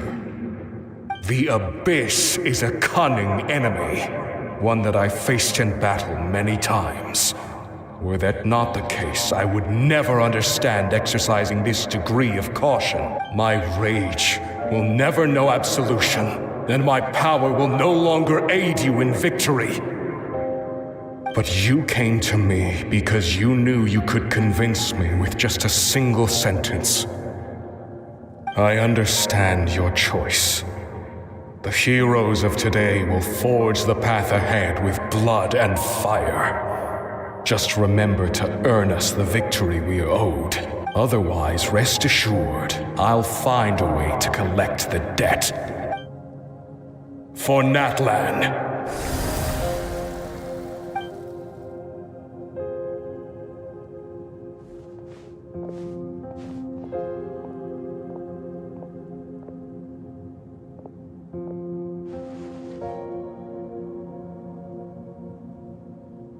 So, you're gonna head 500 years in the future to serve as the Pyro Archon again? But what about the you from right now? You're just gonna die. You can't ask her those questions and expect her to answer, my dear. The decision is hers to make, and she deserves our support. We will do everything we can to rebuild the tribes. Don't you worry. Even across time, we will all do our part to fight for Natlan's future. Yeah, Mom's right. We'll always believe in you, sis. Seriously, though? Dad should be here. Where is he? I imagine he didn't know what to say, so he chose not to come at all. Don't take it to heart, my dear. That's just who he is. Just remember, no matter what happens in the future, we will always love you.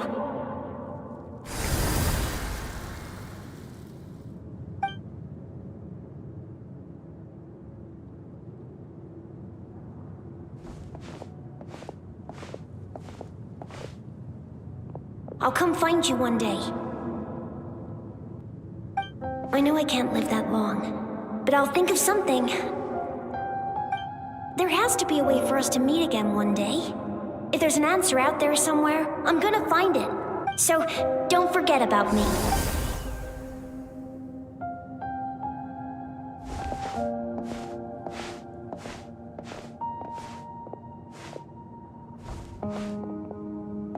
If that's your decision, then you have my full support, Archon. May our children live to see such a lovely son. For Natlan!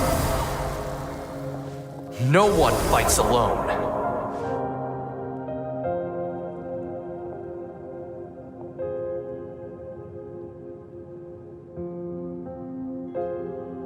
The rules are my legacy. They shall grant us the strength to overcome the next tragedy. War forged the 6 tribes, taught us how to fight, instilled in us what it means to love. Who will be the one to bring this to an end?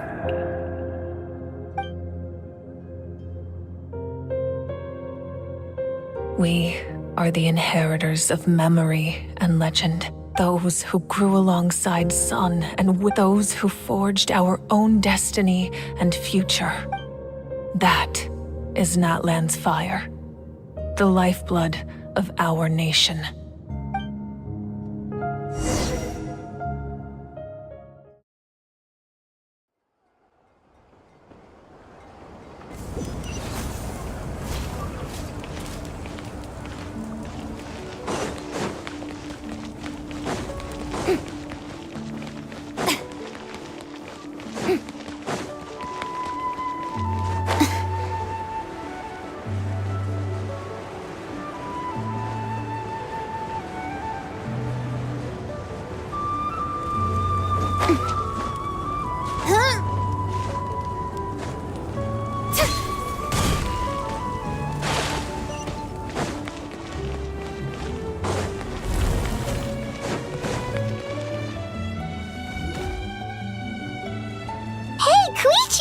You here for the victory feast too? Oh, no. I knew Chaska would be here, so I just came to deliver some medicine. I was about to leave, actually. It's not that I don't want to celebrate Kachina and the others. I'm so glad she made it back. It's just... well, I'll make things awkward if I'm around my sister right now. Ah, well, you two had a fight, so Paimon can understand. She didn't cause any trouble during your trip, right? Yeah, she was super helpful. She gave us a lot of useful information about the Abyss. That's good. That's all I needed to know. Is there a reason you asked? You were pretty outspoken when we first met, but now it's... Maybe it seemed unreasonable, picking that fight with her before you left, but I did it for a reason. Her impulse to fight is extremely strong. Her mental strength helps her rein it in, but she still loses control sometimes.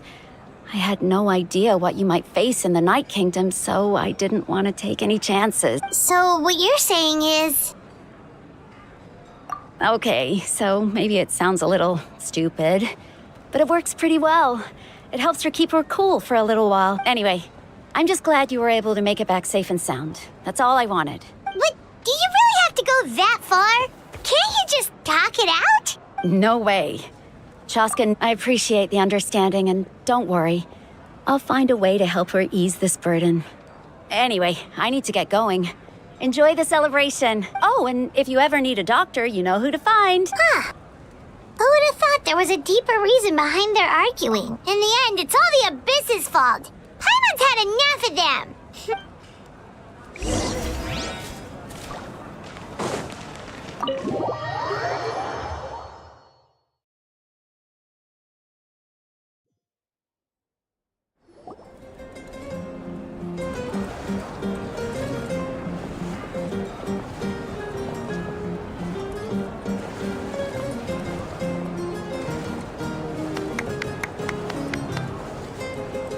Let's give a huge round of applause to our brave young warrior, Kachina! Woohoo! Well done, Kachina! Thank you, everyone! I'm so glad I always knew you could do it! With so much potential at your age, you have a great future ahead of you. You're one to talk. Don't think I didn't know you were the first person to abandon your team. I'll be dealing with you when we get back. I had no choice. My friend invited me. I couldn't just say no. Oh, really? So you weren't just trying to get ahead in the first round? I wasn't, I swear. I just happened to find that bearer injured in the wild, so I stopped to bandage his wounds. When he insisted on repaying the favor, what was I supposed to do? I'm just one person. I figured Kachina would have no trouble replacing me. But the fact of the matter is that after your departure, everyone else started thinking about swapping teams too. I'm really sorry, Kachina. It was wrong of us to abandon you like that. It's amazing that you still made it all the way through to the Night Warden Wars. That's the highest honor. So, what about you guys? Did you make it far? Our team captain drank too much the night before the competition and turned up late to the stadium on the day. We got disqualified. Serves you all right. No sympathy from me. Alright. There's no need to be like that, Uncle Pakal. Dear friends, I'd like to say a few words. Firstly, I'm grateful to my friends and our great Archon for helping to bring me back.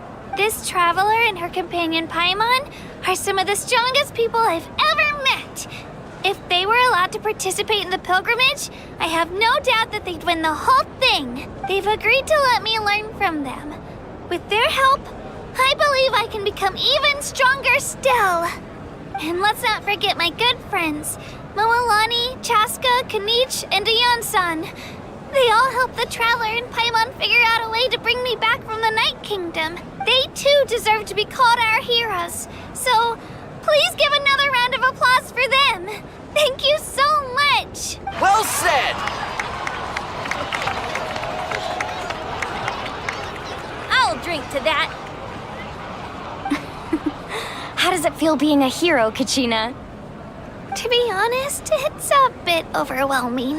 Well, you better get used to it. Next up, undefeated champion! Hey, please don't make fun of me.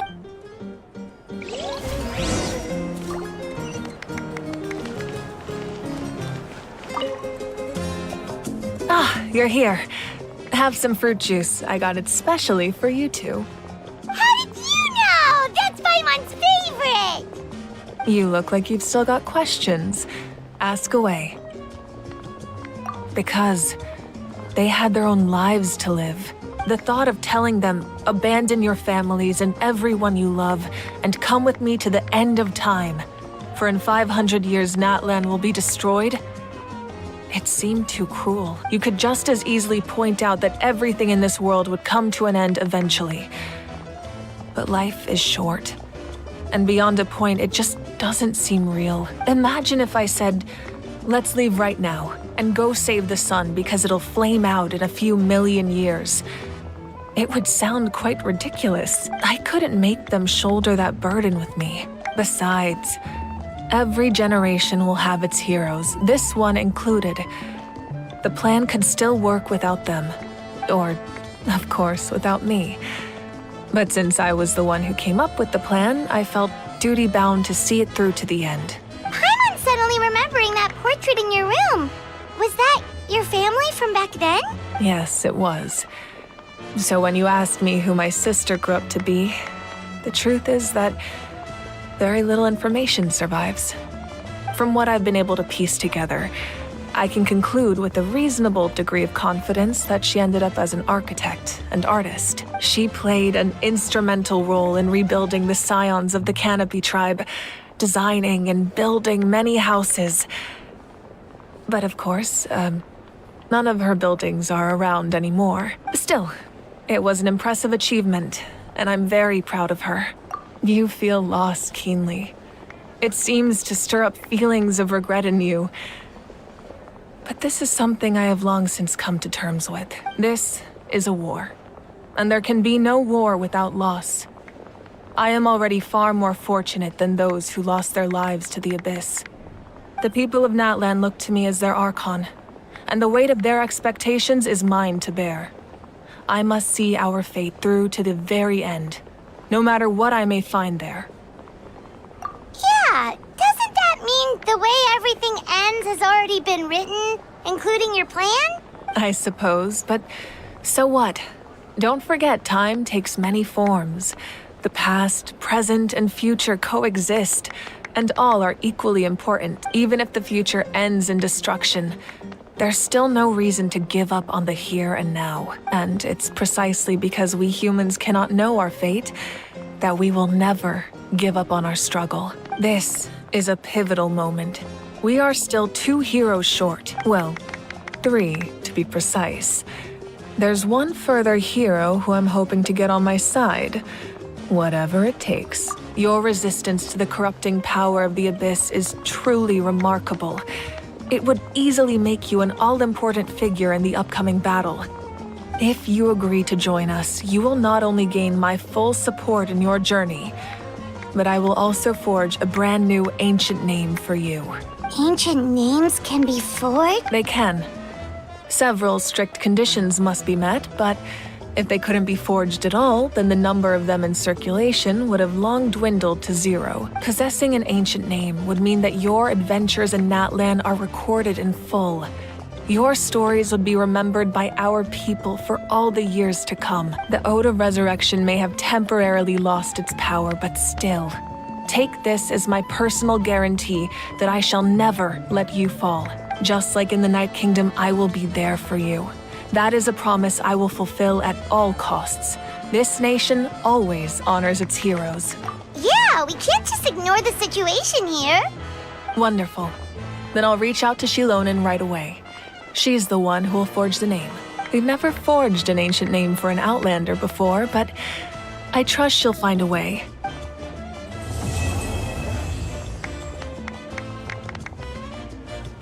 My lord, we've received word that the Pyro Archon has lost much of her power.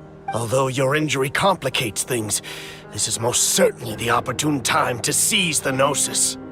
Victory and defeat are rules, not outcomes. I have never taken advantage of an opponent in a time of weakness, and I don't intend to start now. As for you, I must confess, I did not expect that little trick of yours to save the day. No matter how dense the fog, as long as the sun remains, we cannot turn day into night. She could have dispelled it. She simply chose not to. You don't have much time, and you're injured on top of that. What do you plan to do next? I'm beginning to see just how useful you may turn out to be. You heard something from here, didn't you?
Things have been looking really rough for Natlan lately. There are more and more commissions from the Adventurers Guild, and they're all related to...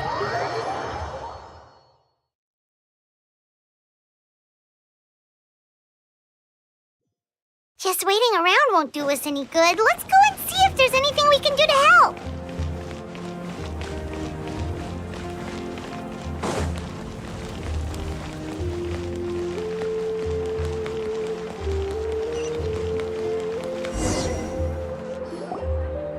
I see.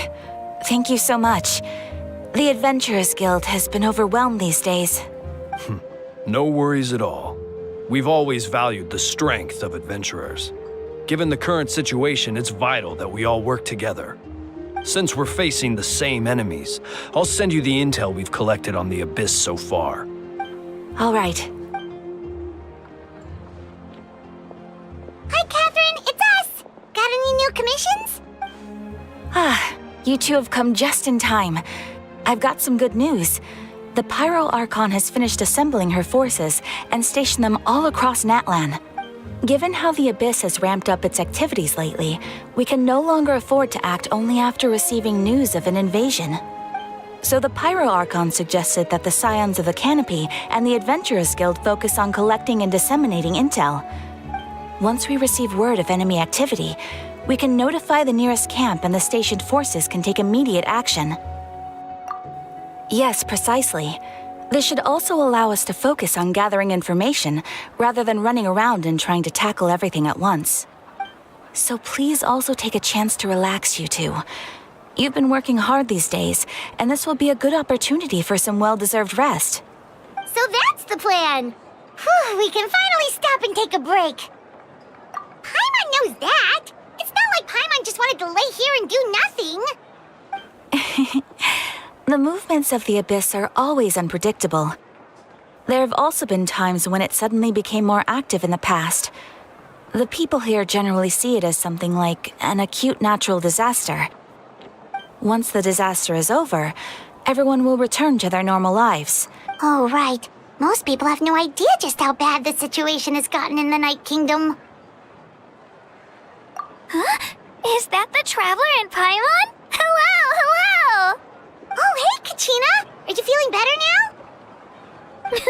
Yep. Now really isn't the time to stay home and recover anyway. I heard that the Pyro Archon is gathering warriors to be stationed in the more remote areas. Don't think I haven't heard about all the things that you've been doing. With everyone working so hard, I've got to do my part too. Oh, by the way, Shilonin told me that she was ordered to forge you an ancient name. She said that she's all set, and we can head over whenever we're ready. Wow, so we'll finally get to meet Shilonin, the legendary forger of ancient names. Shilonin is a true master. Not only can she forge ancient names, but also all sorts of new and fun things. She's always got a pile of commissions on her plate, so you usually have to wait a while before she finishes something. And, well, I've already signed up as a warrior, so all I have to do for now is wait for my assignment. If it's okay, maybe we can go to see Shilonin together? She wouldn't turn me away, right? I mean, I hope she wouldn't. Hey, have some confidence in yourself, Kachina. After all, you're already a victor of the Night Warden Wars. On second thought, maybe I'll just find a hole in the ground to jump into and hide for...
person who needs an ancient name.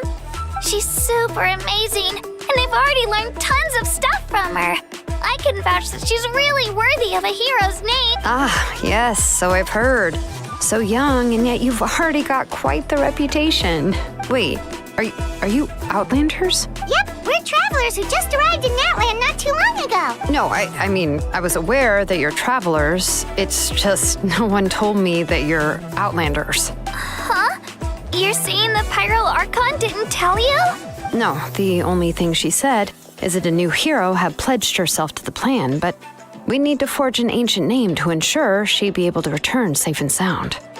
And she did mention that it would be quite difficult to forge an ancient name for them, but at the time, I thought she was just commenting on my skills. But I seem to understand where the true difficulty lies now. Are you upset? Oh, I wouldn't go that far. I'm used to it, really. I just need a moment to process things. The Pyro Archon's requests are always difficult to fulfill, and we used to argue a lot. Honestly, it's probably for the better that she didn't bring this up at the time. Anyway, I can't argue with her if she isn't here, and it'd be pointless to take my anger out on someone else. But, just because I understand her rationale doesn't make me any less upset. After all, she must have known that forging an ancient name for an Outlander is an impossible task. It's impossible? As you probably know, an ancient name is a symbol of a hero's spirit and glory, which grows even richer and heavier as generations of successors inherit it. We forge ancient names by engraving the heroic deeds of an individual who will become the first hero of that particular name.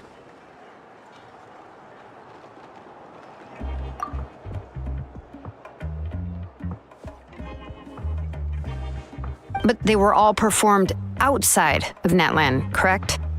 Yeah, that's right. Then those deeds haven't been recorded by the Night Kingdom.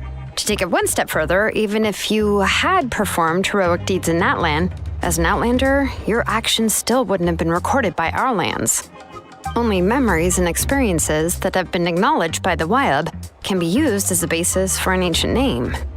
Even the greatest of craftsmen cannot create something out of thin air, you know. That's just how it is. Seems the Wyab don't want just anyone to get a name, huh? Mavuika, of all people, should know better than anyone, yet she's still entrusted the task of forging the ancient name to me. Oh, Paimon gets it. Nobody's happy being asked to do the impossible. Why do I feel like this has happened before? I think last time, Shilonen just ended up running dozens of laps around the hills nearby. Ugh, don't remind me. Let's just focus on how we can pull this off.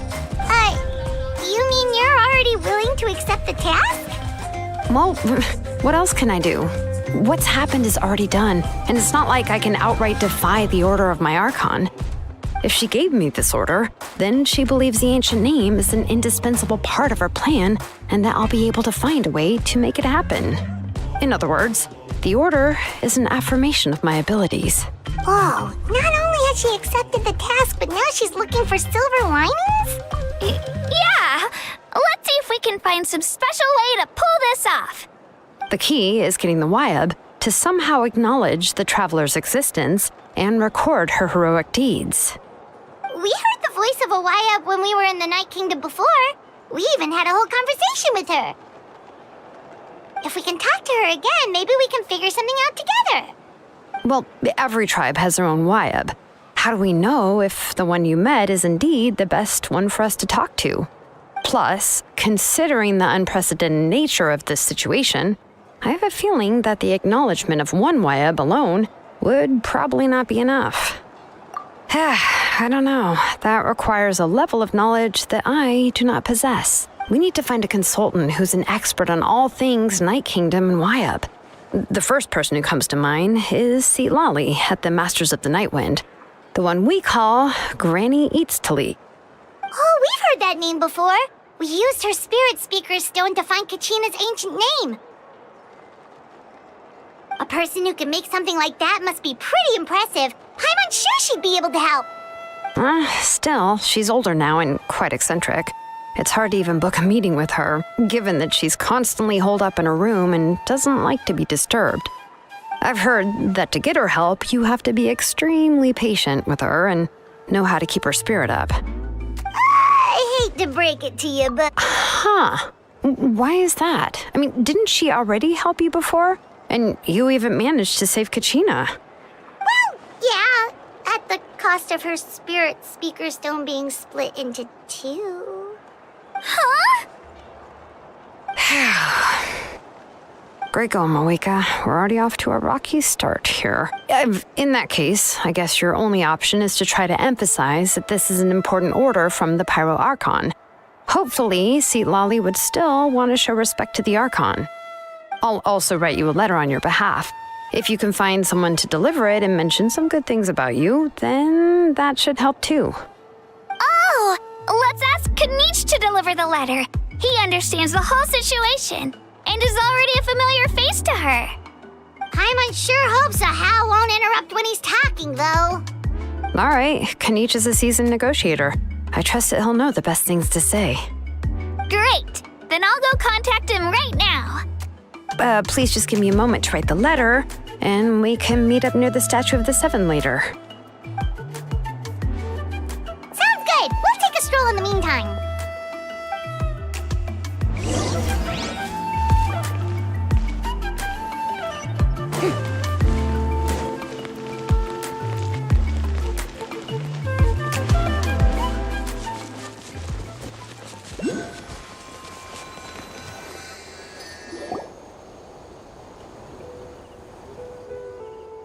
We meet again. Kachina told me everything. I'll deliver the message to the Masters of the Nightwind and convince Sitlali to give you a chance. I'll also take this chance to explain what happened to the Spirit Speaker Stone and offer her an apology in person. I'm sorry to put this on you, Kanich. It's just that you're probably the only person who knows how to deal with her. It's all right. We're all working for the sake of the Pyro Archon's plan, after all. Everyone here understands how dire the situation has become. Oh, wait, so Kachina and the Traveler also know about the plan? Because we all saw a hero of the past rematerialize right before our eyes. And then Moalani said that a ton of knowledge and memory suddenly flooded her brain. The Pyro Archon explained everything when we came back from the Night Kingdom, including the reason behind the appearance of the hero, as well as the current state of the Night Kingdom. Right. She mentioned there are 6 heroes and that Shilonen is one of 4 that have already been acknowledged. Oh, well, then I suppose there's no need to keep any secrets between us. Having companions walk by your side is perhaps the best solace when facing such a bleak reality. I have another piece of intel to share. We've pretty much identified the person who rescued the captain in the Stadium of the Sacred Flame. His name is Auroron, and he also hails from the Masters of the Nightwind. However, he spent most of his life living out in the wilderness by himself, away from the rest of the tribe. That's why his disappearance went unnoticed. By the time Sitlali finally realized that he was gone, no one had heard from him for quite a while. Sitlali knows him too? That's right. Auroron was an orphan raised by the chief of the Masters of the Nightwind and many other kind-hearted people in his tribe. Still, he's had something of an odd reputation his whole life. Odd, huh? Given how the Masters of the Nightwind love to babble about dreams and revelations, they're already a pretty strange bunch to most. I've never met Auroron, but if they consider him the odd one, he's got to be pretty far out there. That's right.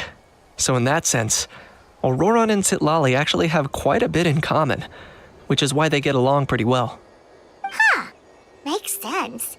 But Paimon wonders how Sitlali could be the first one to notice Auroron's disappearance if she spends the whole day in her room. As of now, we still haven't been able to confirm whether Auroron joined the Fatui voluntarily, or if he was coerced. Sitlali is probably eager to prove that Auroron hasn't betrayed his people. I plan to use this as leverage when I go to talk with her. Huh, so if I'm following, you mean we'll help her investigate Auroron and the captain's whereabouts?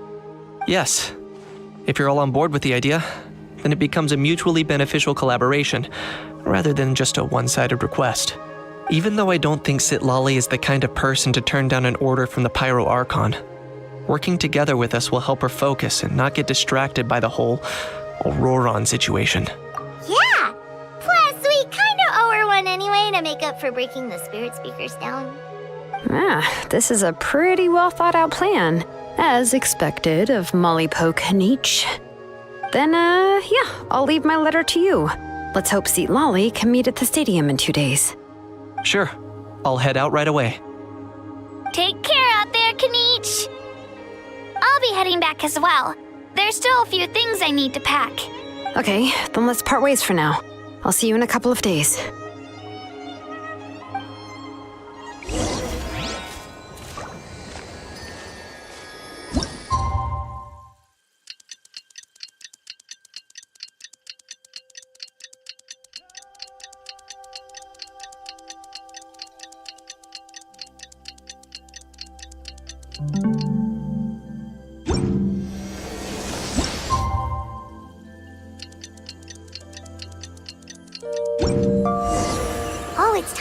up with Shilonen. Let's ask her how things have been going.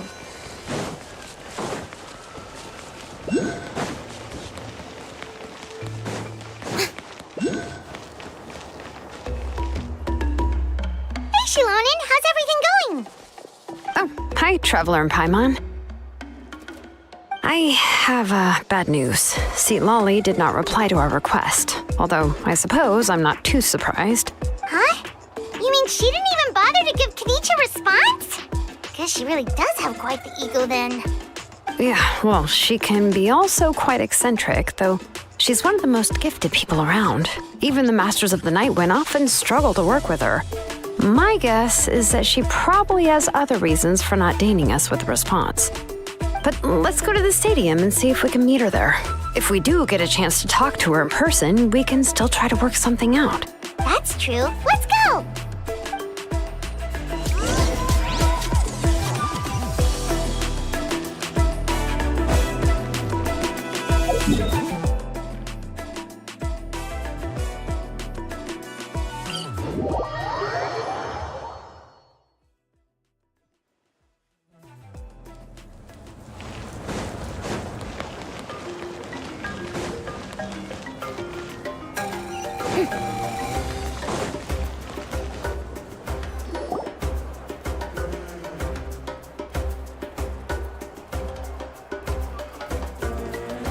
Doesn't see anybody.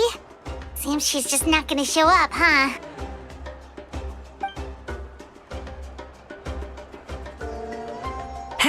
Well, we tried to be as considerate as we could, but she's under no obligation to help. That might be true, but this is still a request from the Pyro Archon, right? Shouldn't a subject always answer the call of their Archon? A subject? Well, if you ask me, I'd say we're all more like friends with the Archon. Yes, Mavuika is our leader, but that doesn't mean there's any kind of tall barrier between us and her. The only thing is that she often has very high expectations of us. Huh. So even though she's super powerful, it sounds like she's actually pretty down to earth and easy to get along with. Unlike that old hag Granny Eatstily, right? Does she think she can ignore us just because she's famous? You all talk about her like she's some kind of huge deal, but she didn't even bother to reply to our letter! Seriously, if she didn't want to come, she could at least let us know. If that's what aging does to you, Paimon never wants to get old. Oh, really? So, that's how you see me? Huh? Who's there? Who's talking next to Paimon? Oh, don't mind me. I'm just a disgruntled old hag, right? Come on, relax. I'm sure my bark's worse than my bite. Huh? See Lolly. Wait, you're Seat Lolly? You're Granny Eatstily? Yes, Granny Eatstily. But emphasis on Eatstily, not Granny. You must know this trope from light novels, surely. They use it all the time. The young man who's actually the oldest person in the room. The girl next door who turns out to be a seasoned veteran. The wise sage who looks like a little kid. Oh, wipe that look off your face! You've seriously never seen an older lady that doesn't look her age? Okay, well, don't go thinking it's a trick either. See? I'm barely wearing any makeup. Did I forget to mention, she's called Granny, but she's actually pretty young. It was an honest mistake. I guess we've just gotten used to it. I'm sorry. So, how old are you actually? What? How dare you? Don't you know it's rude to ask a lady her age? Paimon really didn't mean to offend you, it's just that... Oh, Paimon just wanted to apologize, but now she's putting more and more of her foot in her mouth. It was my idea to invite you here, Seat Lolly. So if you're upset, you can just take it out on me. All right. I was only joking. I didn't mean to chastise anyone. There's really no need to take all this so seriously. If anything, I'm gonna feel awkward if we keep this going. I received Kenichi's letter and was planning to attend this meeting. Since I had already decided to come, I figured there was no need to draft a reply that simply said, "Understood." Besides, just showing up is the most important part. No? But, of course, it's also natural for people to get held up by one thing or another as they're trying to leave the house. It certainly was a bit awkward to see that everyone else had arrived before me. At first, I was thinking of quietly sneaking over, but since you were already here waiting for me, I started to think about how I should phrase my apology, only to hear you all talking smack about me. Anyway, that's the whole story. Honestly, it's not like I owed you an explanation anyway.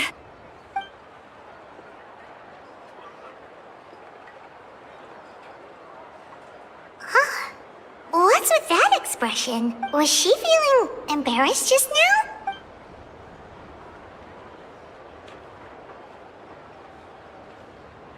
When the Masters of the Night Wind say they struggle dealing with her, I wonder if the feeling is mutual.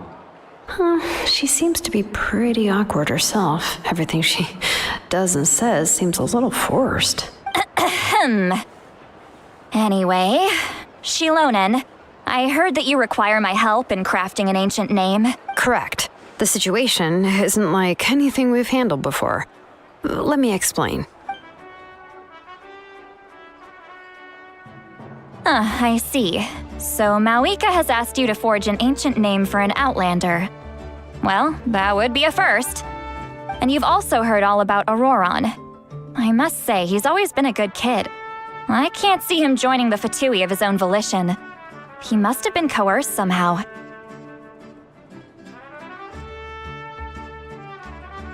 Yeah, that's what we came here to ask you. We'll help bring Auroron back if you help us solve the problems of forging the ancient name. What do you think? I suppose I'll just call you Traveler for now. Traveler, come here. Let me take a good look at you.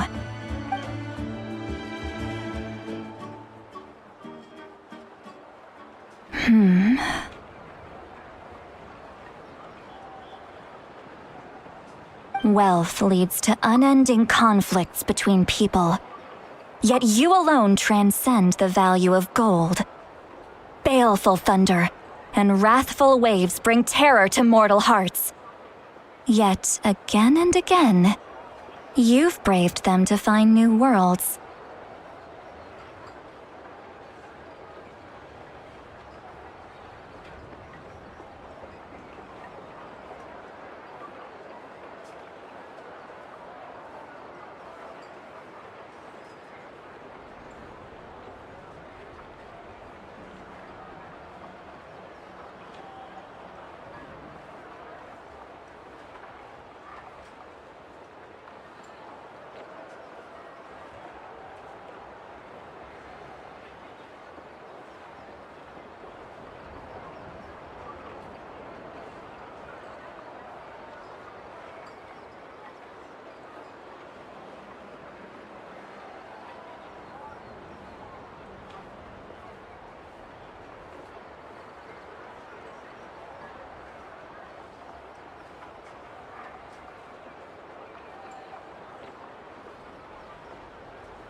A weary yet free soul.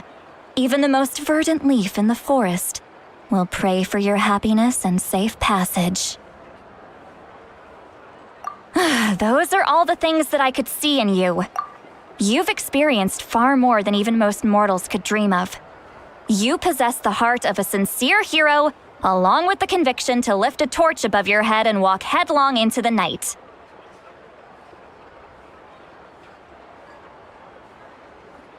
Huh? Don't move. There's something here. Huh? What thing? Don't scare Paimon. Is the traveler gonna be okay? Shoo! That should do it. You've just returned from the Night Kingdom, so some fragments of souls were still stuck to your body. No need to worry. I've just cleared out the last of them. Isn't that kinda like having part of a ghost come back with you? It's nothing as serious as that. If left unattended, the most it could do is stir up some chaos in your mind, and generally worsen your mood. Well, in that case, better to get rid of them. It was nothing. Shilonen, let's follow your proposal. Once you've brought Auroran back, I'll take you to see the Lord of the Night. The Lord of the Night? But don't we need to talk to the Wayab of the tribes? Something this important is beyond their jurisdiction. Only the Lord of the Night can decide whether we can grant an ancient name to one who does not hail from our lands. The Lord of the Night is an ancient entity that rules over the entire Night Kingdom, constantly borrowing the power of the sacred flame to combat corrosion from the abyss. Oh, so you're basically saying it's even more powerful than the Wayab of the tribes. Not exactly. It's not so much that one's more powerful than the other. But never mind. That's not important. It would take too much time to explain. Just listen carefully to what I'm about to tell you. The Lord of the Night is currently in a deep slumber, and we can only communicate with its consciousness while in a trance. In other words, in a dream. But I will need to prepare a few more things if we are to hold a ceremony to achieve the state of the trance. I'll make a list. Can any of you get everything for me? I can go. It'll probably be a long list, so better leave it to someone who knows all the local vendors. Sounds good. Then we'll go with St. Lally to track down Auroran. Phew, the Fatui are nothing to scoff at, so please, be careful during your investigation. If you need any help, just come find me. Yep, we'll be sure to play it safe.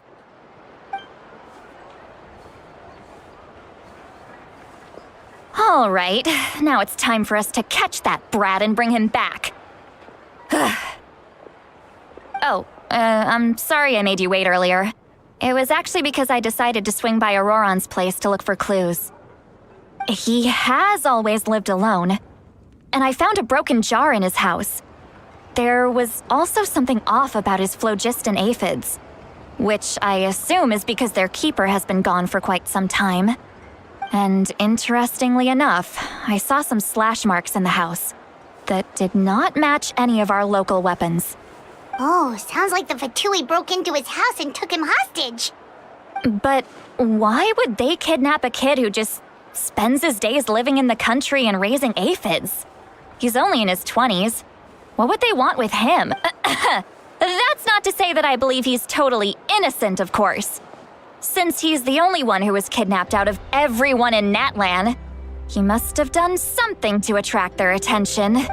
In any case, we'll get to the bottom of this once we manage to get him back here. I'm truly sorry to put you two through all this trouble with me. But please help me get him back. You can count on us! All right, then let's start by heading to where Auroran was seen last.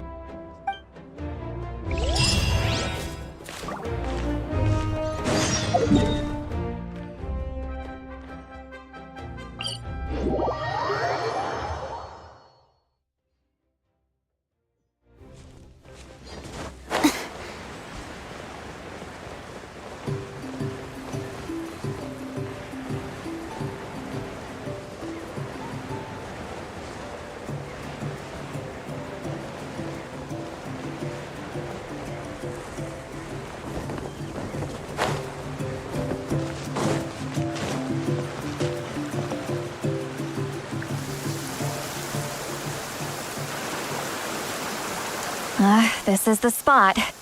An eyewitness claimed to have seen Auroron speaking to some Fatui soldiers here.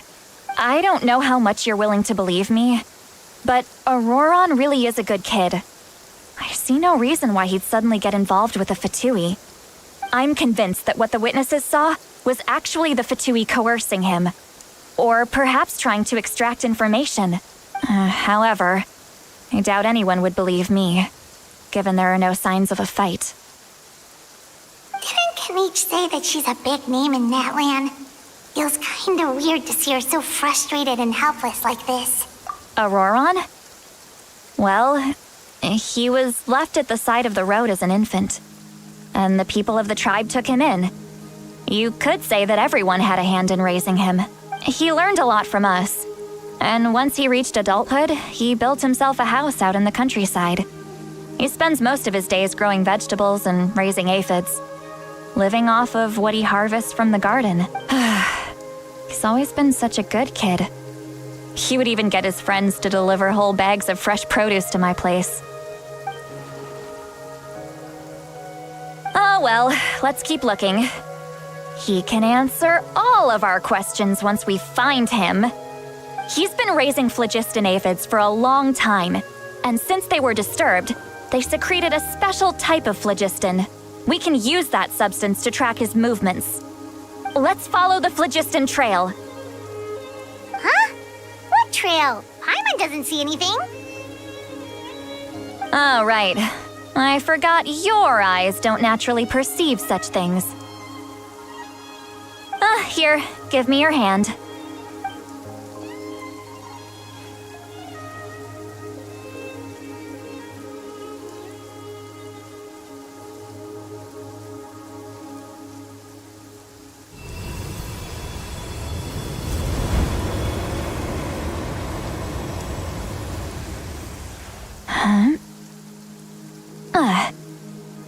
How about now? What do you see?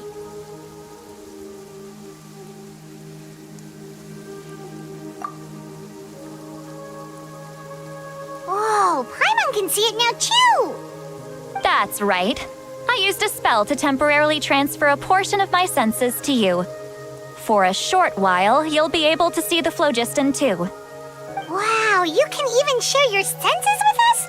First time Paimon's heard anything like that. It requires a very rare spell that most people aren't adept at. But don't worry, it's a cinch for me. Between the two of you, it seems the Traveler's senses are a bit stronger than Paimon's. When I held your hand just now, I could sense that you've got a great affinity for phlogiston. You're extraordinarily gifted. Anyway, we'll need to use our vision now to track down Auroron. Good luck, you two. Over here, this way! See, Lolly might say a lot of deep and confusing stuff, but this spell of hers is really something. What? What does she mean by deep and confusing? As far as elderly shamans go, I'd say that I'm already pretty easy to talk to. Is there any other old hag who's as fluent in the language of the youth as me? But is my way of speaking still not trendy enough? I've already tried my best to match their speech patterns, but given the looks on their faces just now, or perhaps I'm still not fashionable enough? But that can't be, right? Don't tell me they're still getting the impression that I'm super old-fashioned. Huh?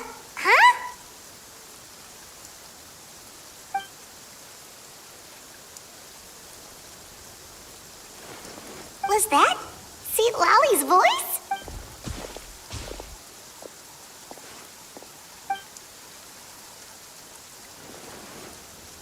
Now that I think about it, it's a good thing I found some helpers this time.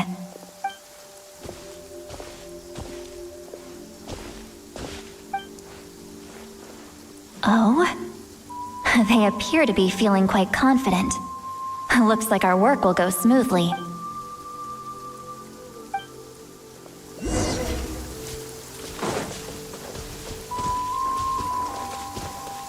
Hey, looks like there's a new camp over there. Yeah, judging by Paimon's experience as a guide, it definitely looks like people set up camp here. Wait. The phlogiston here is a bit odd. Let me see. Paimon sees a small shape here. Could it be some sort of symbol? This is a distress signal for the Masters of the Night Wind. Only someone from our tribe would recognize it. So Auroron was indeed being threatened. We've got to find him, fast. Leaving such a subtle mark implies that he was trying to be discreet. If they notice us, we can just charge in and fight them to the death. But what if my darling grandson is also there? No, I've got to be careful. Otherwise he'd get hit as well. How annoying. No, I've got to stay calm and keep my composure.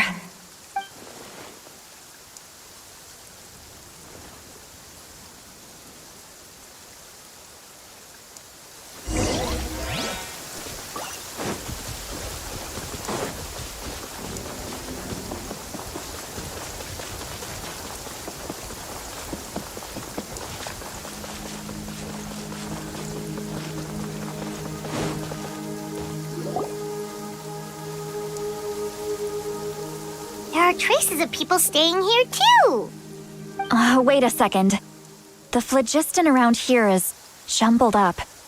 I can also smell a mix of elements in the air. Pyro, electro, and some other elements as well. Kanich told us that you were super amazing. No wonder you can sense so many more things than us.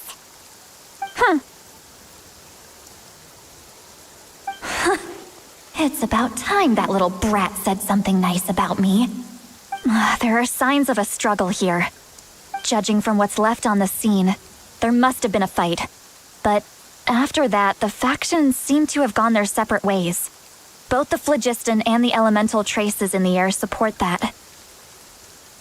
Do you still remember the little mark we found before?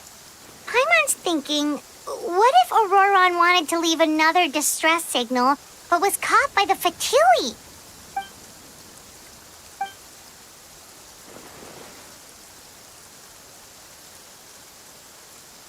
Given there are 2 signals leading from here, we should split up as well. I'll take this direction, and leave the other one to you. Let's meet up again later.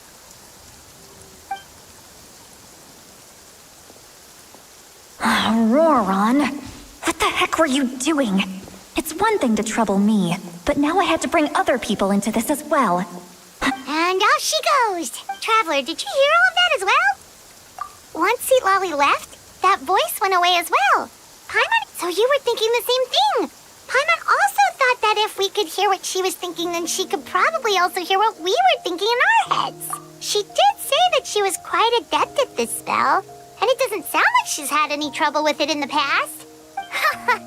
If you think about it, she's really got a lively inner world. It paints quite a different picture from Paimon's first impression of her.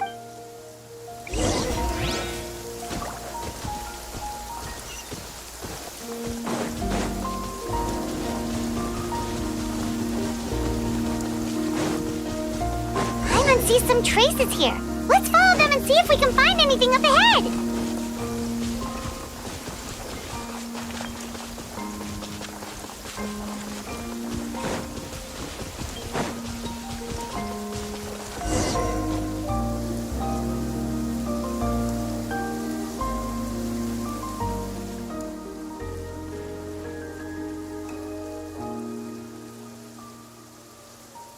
Did you find something?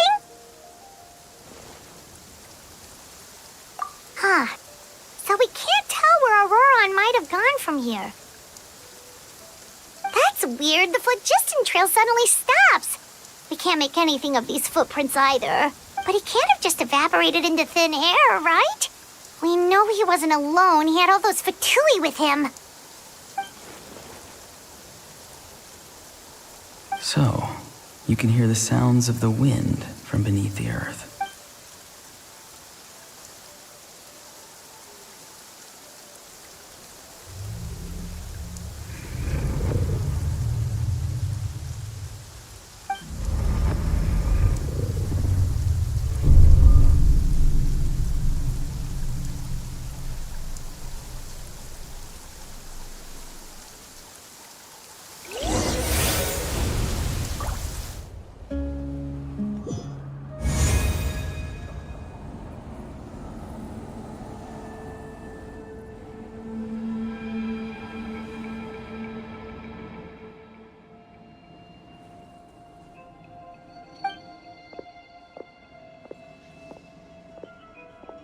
I'm very sorry, but please do not move.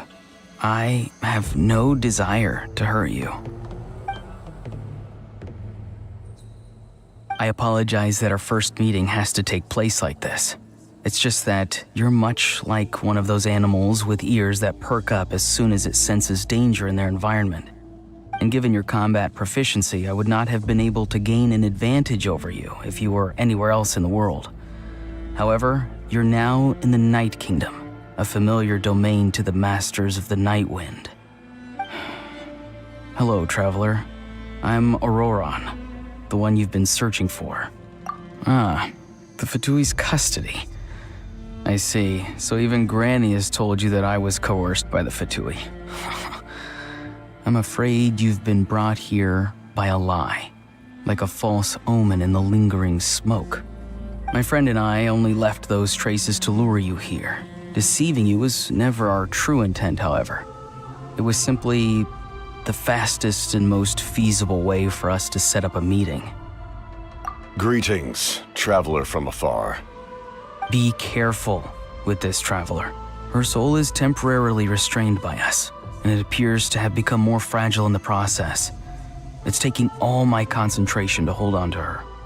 It was I who tasked Auroron with leaving the traces to lead you here, and I who used the Master's ritual to bring your soul to the Night Kingdom.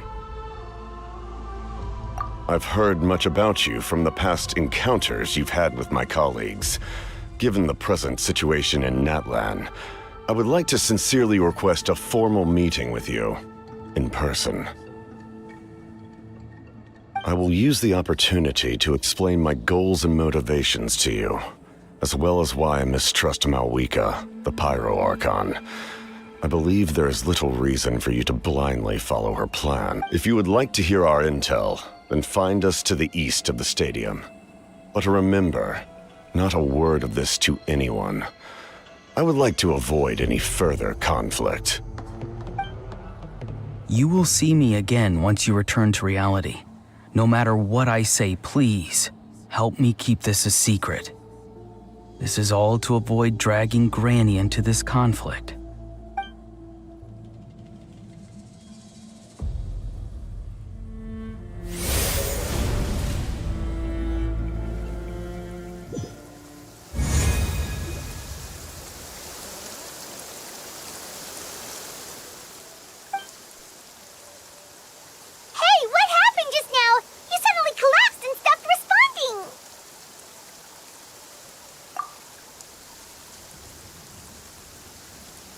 Hey, why are you sitting on the ground? Are you okay? See, Lolly! She froze for a moment and then just collapsed to the ground! Could it have been those leftover remnants from the Night Kingdom? Do you have any itches or pain anywhere? Don't worry. We can take a short break. Sorry, I know I asked for your help. But had I known you were feeling unwell,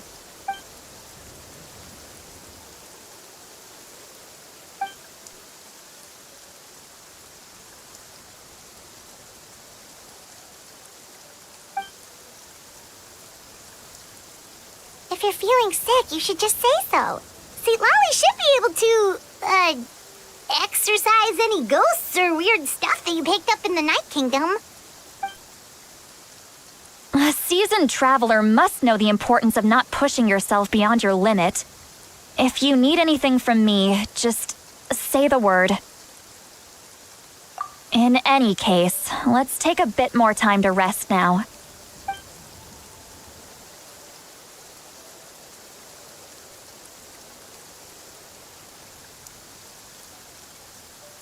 Need to be more careful next time.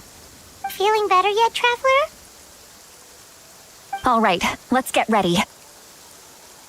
I followed my phlogiston trail earlier to a stronghold guarded by soldiers. I have a feeling that Auroron is probably being held inside.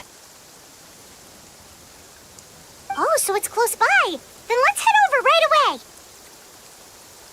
Well, I recruited you to be my helper, which means we're in this together. Like the wind and the clouds. We either move as one or not at all. But if you want to make it up to me, Then just be sure to fight extra hard when the time comes.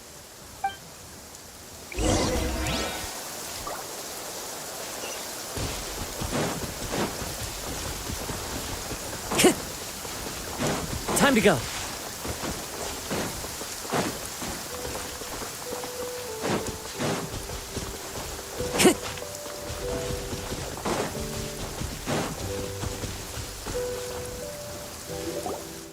Look over there. Huh? Paimon thinks she sees someone in the middle of the camp. That's Auroron. So he really was taken by the Fatui. All right, we'll take the lead.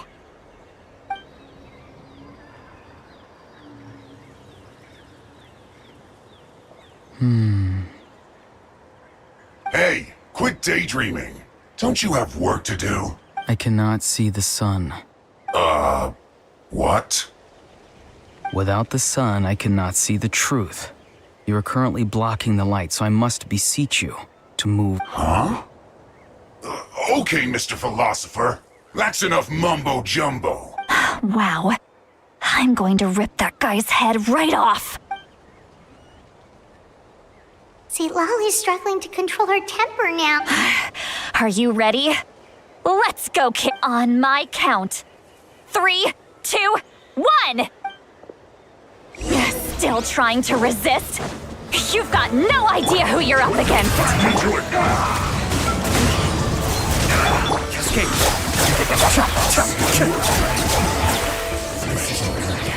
No escape. The wind knows me. Can't run from death. Swear by my sword! Into the wind. Looks like I went too far. Auroron! Granny! Paimon knows she's called Granny Eats to Lead, but it's still kind of weird hearing someone actually call her Granny. And greetings to you too, other Granny. What did you just call her? Granny. Is that not right? You are Granny's friend, are you not? You seem to be approximately the same age as her, so How many times have I told you? It doesn't work like that. There are a lot of people who look about the same age as me. You can't go around calling everyone Gramps or Granny. Oh, wait. He's not a child, is he? Don't tell Paimon he's one of those people who look like an adult but are actually only 8 or 9 years old. Oh, your words have pierced my heart like a thorned vine. Given how hard those thorns are to remove, I may just need to find a pair of tweezers. Why are you so upset? You can just say yes or no. Of course I'm not a child. It's just Granny always taught me to show gratitude where it's due. And since the Masters of the Night Wind raised me collectively, I basically see everyone above a certain age as an elder I should look up to. Exactly. But if you keep that up, then everyone's going to be your senior. And do you think saying all of this is gonna save you from a scolding, Auroron? Haven't I told you 100 times since you were a kid? Be wary of bees prowling around, scammers looking for their next victim, and strange people who appear out of nowhere. Oh, so you do remember, and you just chose to ignore them. I always knew that living on your own was going to get you into trouble sooner or later. But getting kidnapped? That really takes the cake. You won't always be able to rely on other people coming to your rescue, you know. You're just lucky we got here when we did. Or we might be launching another search and rescue operation to find out where they put your severed head. I'm sorry, Granny. I'll be more careful next time. Next time? Oh, good one. You think there'll be a next time after this? Not a chance. They didn't hurt you, did they? No, they just asked me a lot of questions about Natlan's terrain and made me draw a map of the ley line distribution. Okay, now answer me honestly. Were you— Yes. So why did you do it? Because they said they would need my help from there on out. They also said that if I refused, they'd just come to you, Granny, and they'd already figured out a way to make you do their bidding. Hey! I'm no ordinary granny. Would they really dare to come after me? And you! Did the gods give you a brain just for you to not use it? Did you really believe everything they said at face value and not stop to think? Thankfully, the Pyro Archon only asked that we find the mysterious individual from the Masters of the Night Wind and didn't slap your name on a wanted poster. Even if the truth that you see will soon manifest into reality, there is still no need to preemptively panic. Have you forgotten the words that I've taught you? I'm sorry. Forget it. We can submit the details of this camp and the defeated Fatui as evidence of your innocence. Let's clean this place up and get back to the city. Auroron, you better remember this lesson well and seriously reflect on your actions. Sounds good. Should I bring some of my homegrown vegetables as well? Your vegetables? Yes. I grow a lot of fresh produce in my garden. I hope the Pyro Archon won't be too picky about the selection. Now's not the time to be thinking about that. If you do come face to face with the Pyro Archon, the first thing you should do is... Recite the 3 warnings. Huh? No! You should emphasize that you were not in cahoots with the Fatui! How exactly did the Masters raise this guy? Oh, right.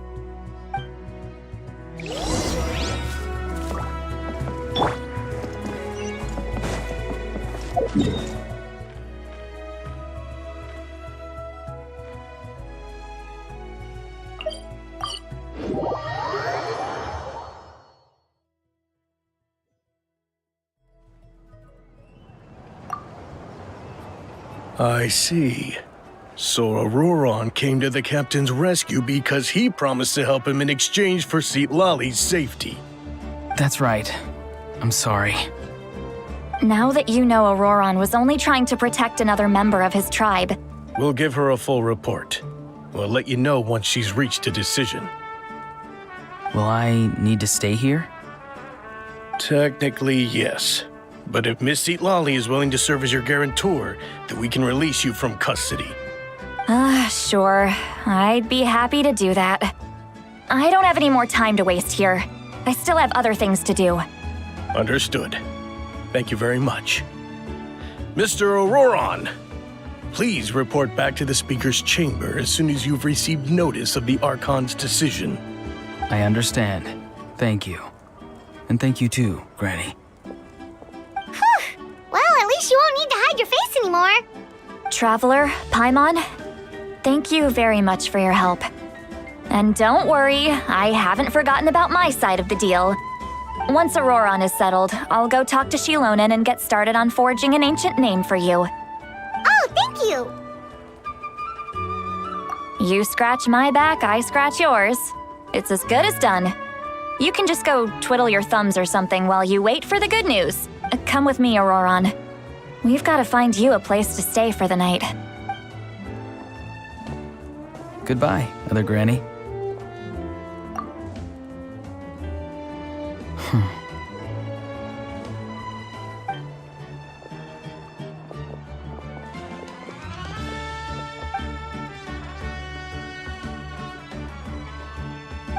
We're finally done. All right, it's time to find some grub. Huh? What is it, Traveler? What? The captain? Sorry. Paimon just didn't see that coming. Oh, that Auroron, what is he up to? He sounded earnest enough just now. Paimon would have never guessed anything was happening. All that stuff about protecting Citlali and being forced to help the Fatui when he's Yeah, you're right.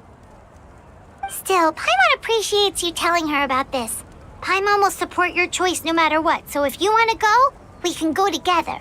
We still have another whole day before the meeting, so we'll just meet with them when the time comes.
weird. Paimon doesn't see anyone.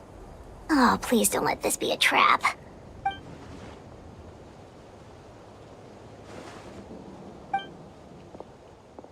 What was that? Good evening. Nice to see you again. It's you. You shouldn't pop up from behind people like that. What are you, a ghost? I'm terribly sorry. It's just a force of habit. And what's with you apologizing all the time? You sound so polite and honest, but you're actually doing shady stuff behind people's backs. You're right. Granny tells me that too. Huh. Come to think of it, you remind me of her. Sometimes you two sound really similar, you know. Oh, so you're gonna call Paimon Granny too now? Well, I could.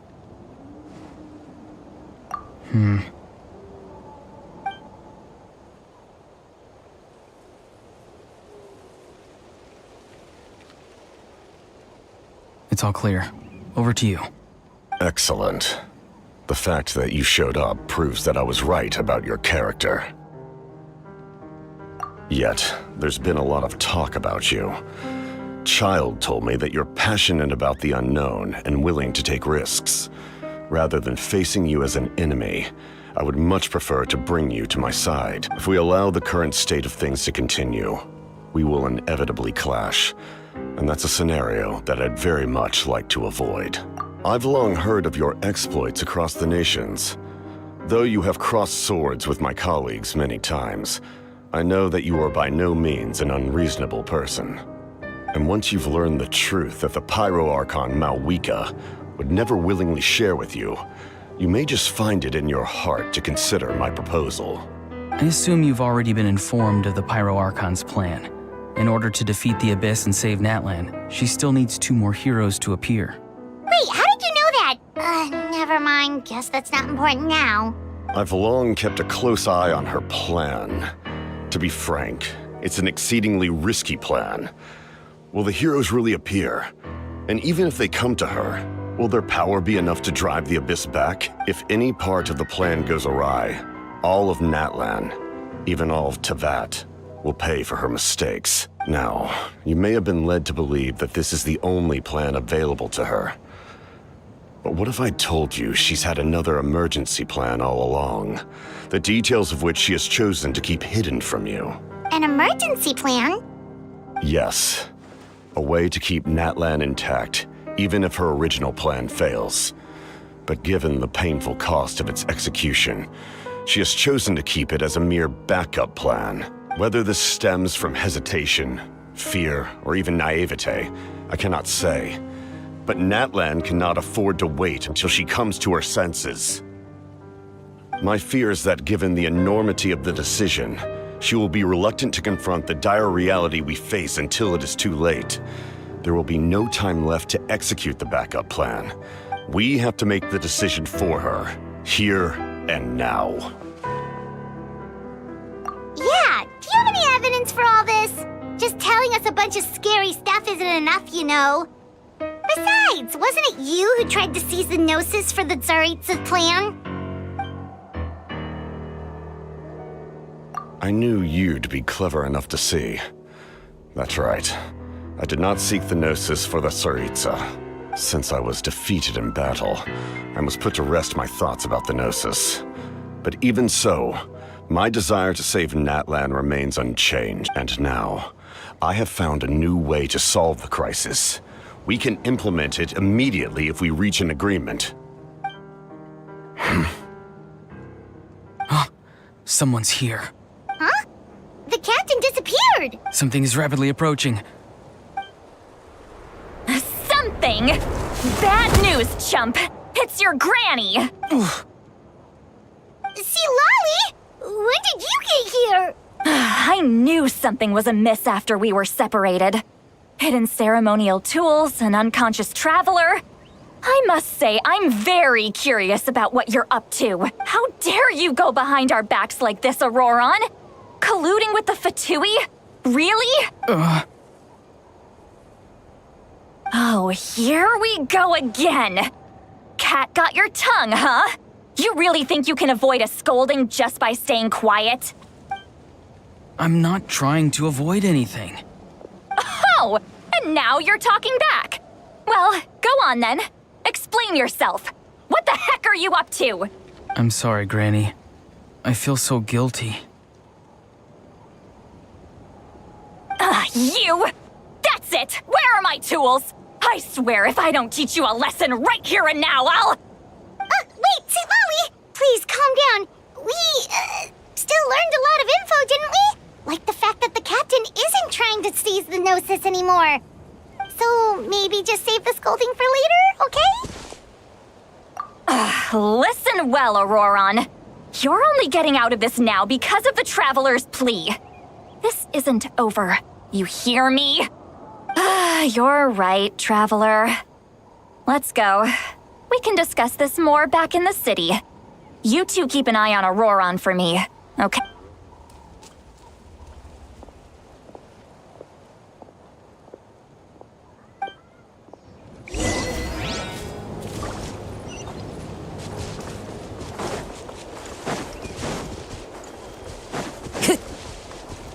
Time to go.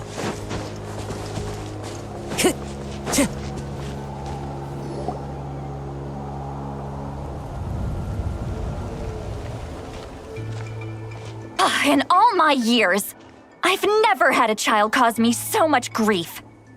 Do you seriously not see what's at stake here? You've got a head on your shoulders, Auroron. Use it! Why did you help the captain? And I want the truth this time. No answer? Think you're being smart? Then let me ask a different question. What does the captain want? What is his purpose in Natlan? Really? You're just going to stonewall me? Just use your brain for a second. What do you possibly stand to gain by helping the captain? Only endless trouble awaits you and everyone in the tribe. You've always been a good kid. Why would you throw that all away now? If you're worried about something, just talk to me. Granny would much rather we had a conversation instead of constantly clashing like this. What? I'm sorry that you have to hear all this. You're very kind. Most people would have fled by now. Not everyone can handle Granny's scolding. Oh? You dare gossip between yourselves instead of listening to me? Sorry. Sorry, Granny. Sorry, Granny. You know what? Fine. I'm perfectly aware that everything I say goes in one ear and out the other. You're all grown up now, so why would you listen to an old hag like me? You say all the right things, but then you go and completely ignore me. Well, if that's how you're going to treat me, you can stop sending Aoife over to my place to deliver your stupid vegetables! I don't need anything from you! Who's Aoife? A delivery person? That's irrelevant. The point is, he hangs out with this kid, so he must be no good. You kids get to a certain age and suddenly act like you know it all. There's nothing I can say to get through to you. Auroron, if you're still thinking about that so-called duty, then please, just forget about it. The ley lines did not fall to this state because of you. And we've long closed the book on that incident. Seems they've started talking about some kind of tribal history. I'm starting to get lost. That's not it, Granny.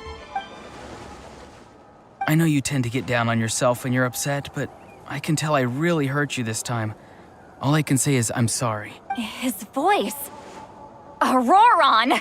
Where have you gone? It sounds like he's somewhere super far away, but isn't he right here in front of us? I'm really sorry. It's up to all of us to do everything we can to save Natlan. So I've got to go. Get back here this instant! Auroron! What is this?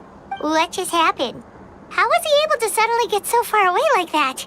It's a trick of his. If you grind spores into a powder and spray it in the air, it can be manipulated to create an illusion. He pulled it off flawlessly. He must have put a lot of time into perfecting it. Don't tell, little brat. That's it. The next time we meet, I'm definitely going to break his legs. Whoa, that's a little extreme. But still, why does he feel like he needs to run from us? If his goal is also to protect Natlan, then can't we work together? I'm sorry for interrupting your conversation with them earlier. But even if you'd been able to hear them out, there's no guarantee you would have gained anything substantial. Auroron probably did everything he could to get away because he knew I'd get the truth out of him sooner or later. Ah, that brat. I swear.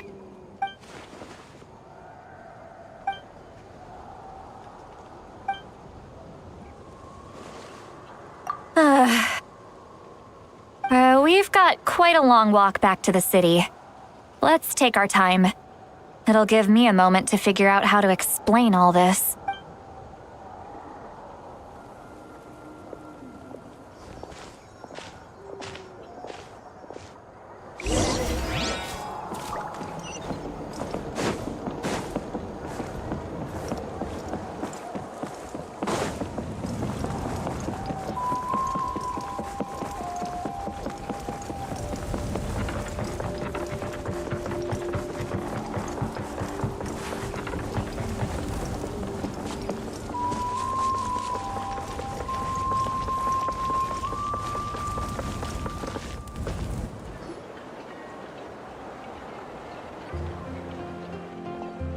Do you two have some time? Feeling hungry? How about we get something to eat? All right, it's been a while since we last ate. Now that we can relax, Paimon just realized how hungry she is. Then let's go. We can find somewhere to sit down and talk. Really? You're not... that's right. See, Lolly has gotten a lot quieter since Auroron ran away. She's right. We're seasoned adventurers, so we're more than capable of paying our own bill. Hey, come on now. You won't even let me take you out for some food and drinks? I just wanted to treat you to a meal. Are you sure? We can save you some Mora. Mora is the least of my concerns. Besides, we're definitely due a meal after all the time we've spent together. Let me get this one. I might be an old hag, but I like to think I'm not completely useless. Sure, that's fine with us, but Paimon doesn't want you to be sad, sweet Lolly. Don't worry.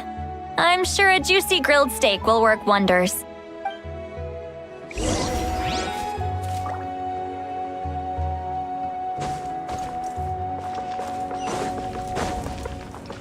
Time to go.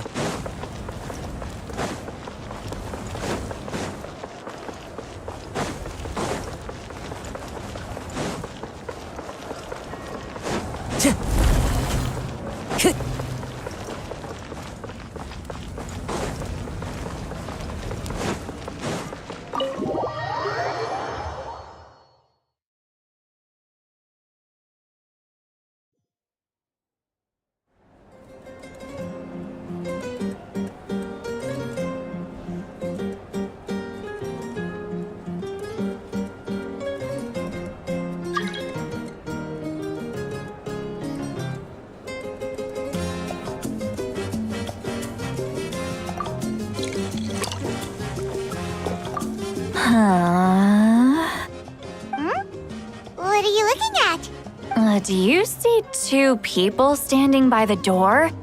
They look like spitting images of each other.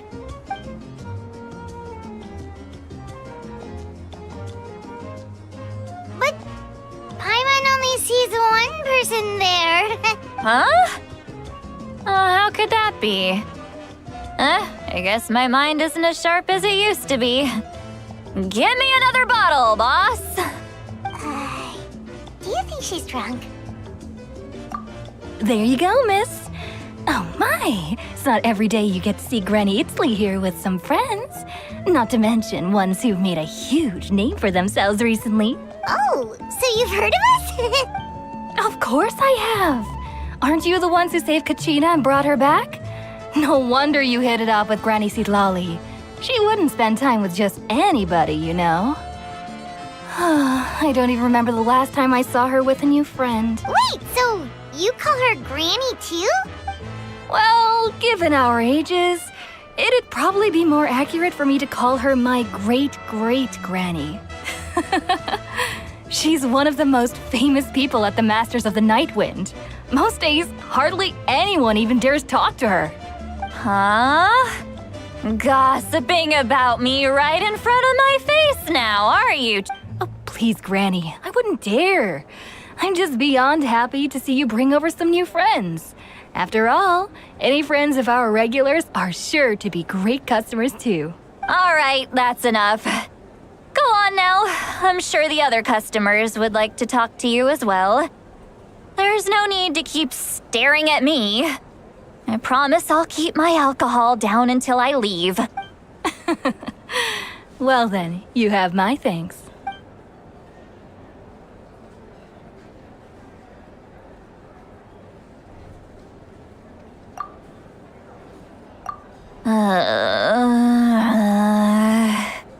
Seat Lowy? Seat Lowy? Who's that? You got some gall calling me by my first name. Let me guess. You want to test your skills against Granny Eatsley, don't ya? Are you still with us, Seat Lowy?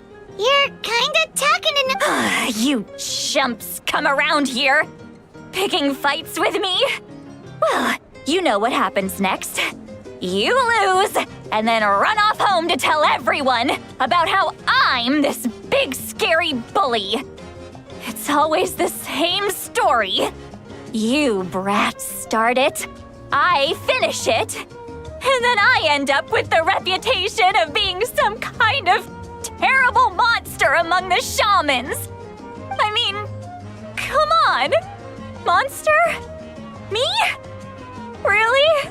What did I do to deserve that? Granny Seat Lowy, you're not a monster at all. Exactly. And while we're at it, I'm not some lazy slacker either. Between meditation, advising the chief, and speaking with the Wyab, I actually have a pretty packed schedule, you know. Oh yeah. And I have to mentor all the new kids. Hey, new kid. Yeah, you. Don't play dumb. Didn't I teach you how to find phlogiston? You see? I know my stuff. I'm a good teacher. That's more like it. About dang time someone showed me a little respect. Yeah, Granny's a hard worker, all right. You can always rely on old Granny. Did she just fall asleep with her eyes open? Oh, jeez. Behind this pitch-black curtain, a chapter of hatred reveals itself. Behind the smoke, the lingering smoke. She's meditating again. She does this whenever she's had a few too many drinks. Her mind's actually racing at this point. It's quite the opposite of sleep. Is this another specialty of the Masters of the Nightwind? No, I'd say it's an ability that's unique to Sitlali herself. While she can easily pick up everyone else's skills and tricks, few have been able to master hers. Warning, warning. Red, the color of danger, has now arisen within that pair of eyes. Huh?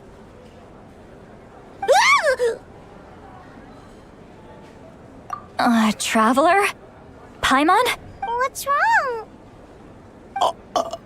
I'm gonna hurl. Hang on, just keep it in. Phew. Okay, it's passed. That was a close one. You had Paimon worried. Paimon really thought you were about to barf all over the table just now. How embarrassing. I'm sorry you had to see me like that. That's never happened before, I swear. I've never thrown up, not once. Are you feeling okay? Want to take a quick walk and get some fresh air? There's so much that I want to say, but I can't. Why not? Of Of course you can. Just say whatever's on your mind. Please, Paimon, it's not as simple as you think. We've only known each other for a few days, right? What would you think of me if I were to start dumping all of my complaints on you after we've only just met? Oh, Paimon gets it. You're hoping that we wouldn't think less of you no matter what you're about to say. No, that wasn't my point at all! Seriously, don't you youngsters know anything about shame? I'm talking about shame! I've lived all these years and still can't get rid of it! Surely, you know the feeling too? Actually, about that. Huh? Tell me what? Yeah, this is as good a time as any.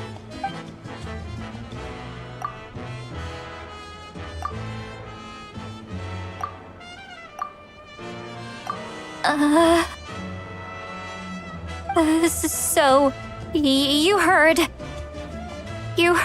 my... It's okay, Sweet Lolly. You had every right to complain about those things. I can't take it anymore! Why do these things happen to me? Hearing me mumble under my breath is one thing, but hearing what I mumble in my own head?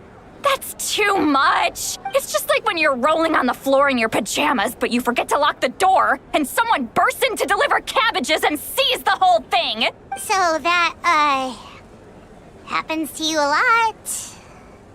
It happens to people in general, okay? Doesn't matter if you're 200 years old or 1,000 years old. Everyone rolls around in their pajamas sometimes. I was just picking something generic. Take a walk with me. I have things to share with you. Looks like she's completely given up. Like those criminals who just confess everything and accept their fate.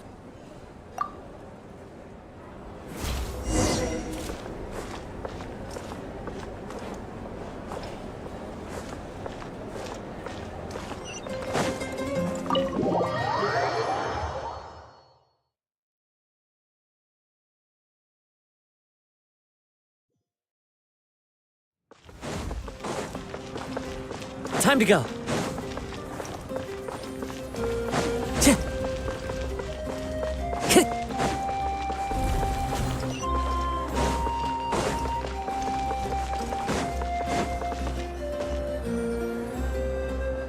Well, great view, right?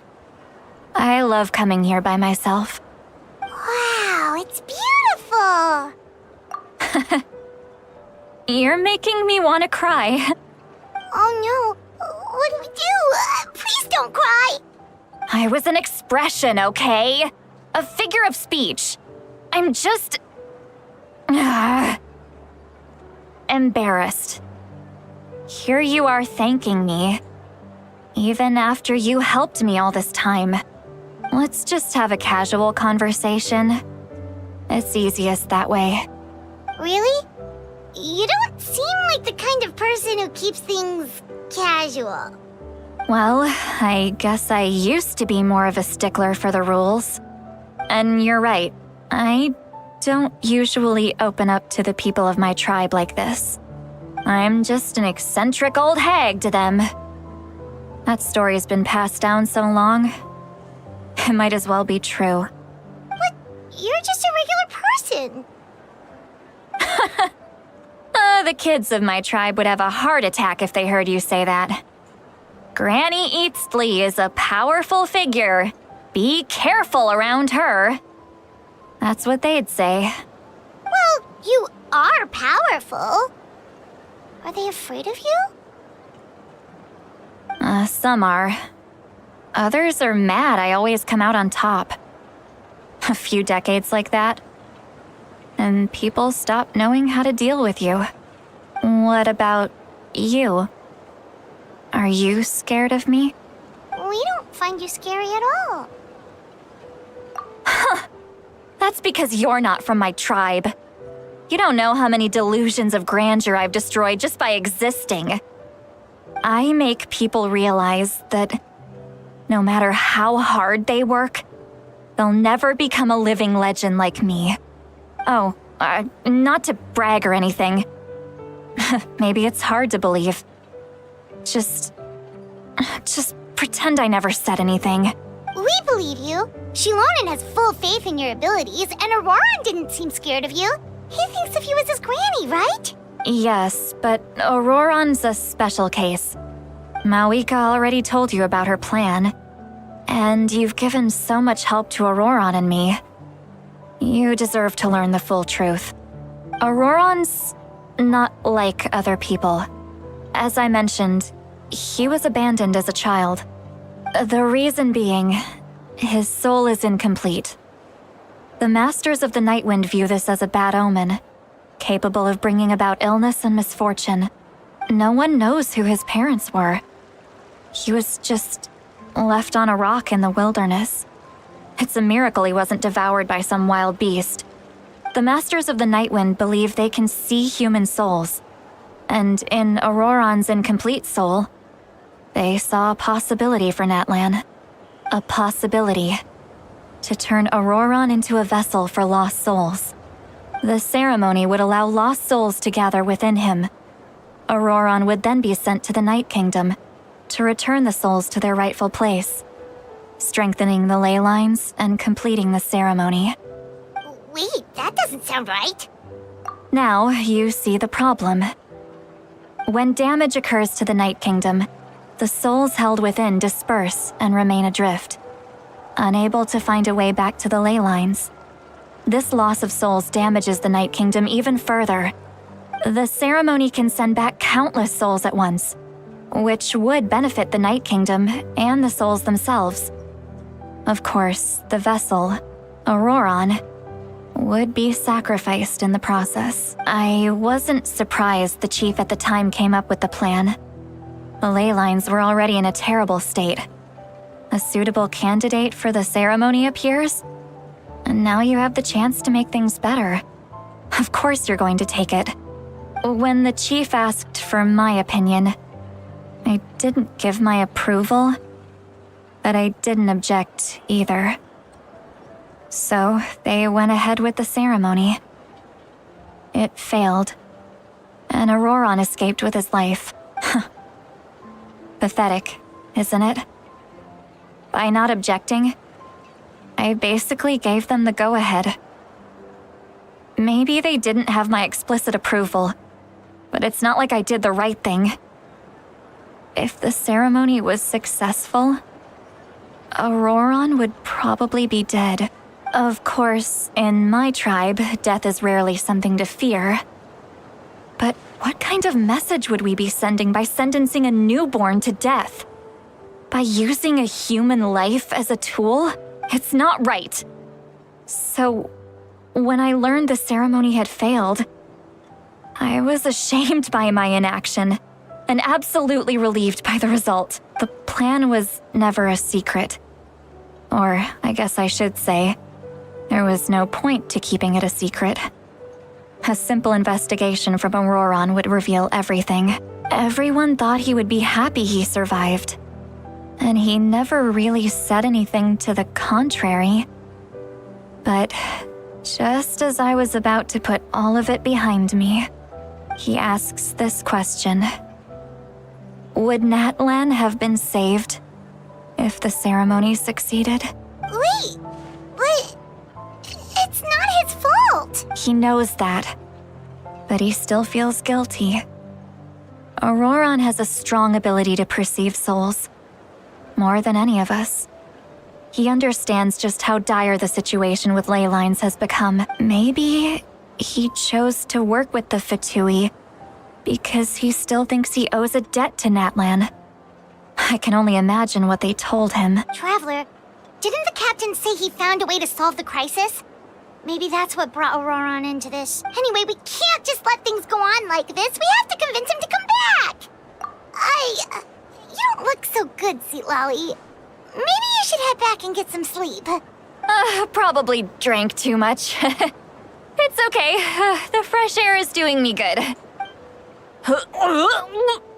Okay. Forget that. I need to go home. You've helped me so much already. How do I even begin to thank you? Hey, we're friends, aren't we?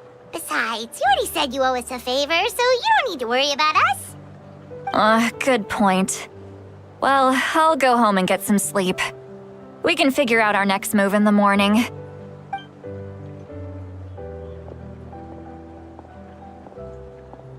Friends. I like the sound of that. Auroran's probably back with the captain, don't you think? You mean about the backup plan? Do you really believe what the captain told us? Yeah, you're right. We should just go to her directly. But she's probably asleep. We can find her first thing in the morning. For now, let's...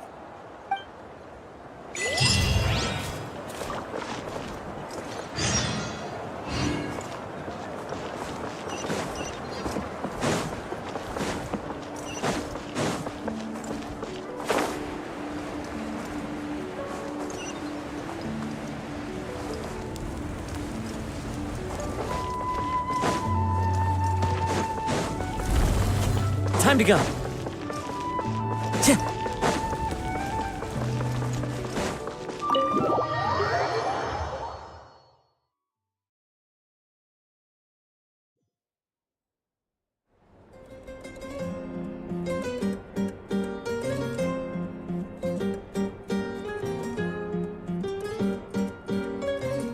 Why is it so noisy outside? Pirates still haven't sleep.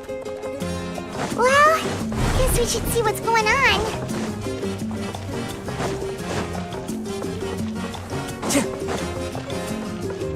Time to go.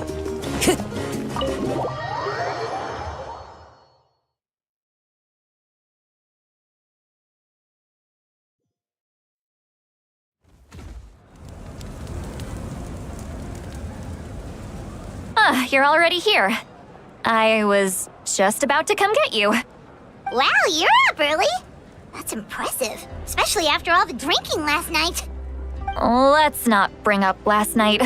I'm embarrassed about the whole thing. Anyway, I was also woken up by the commotion. Looks like all the warriors from the stadium are on the move. I heard many areas have been attacked by the Abyss, including the Masters of the Nightwind. I need to head back right away. The Abyss attacked again? Are you sure you can handle it on your own? Do you need our help? I'll be fine. We also have the support of the warriors stationed at the various outposts. Given the quick response, things shouldn't get too serious. The stadium could always use more manpower, so you should join the forces here.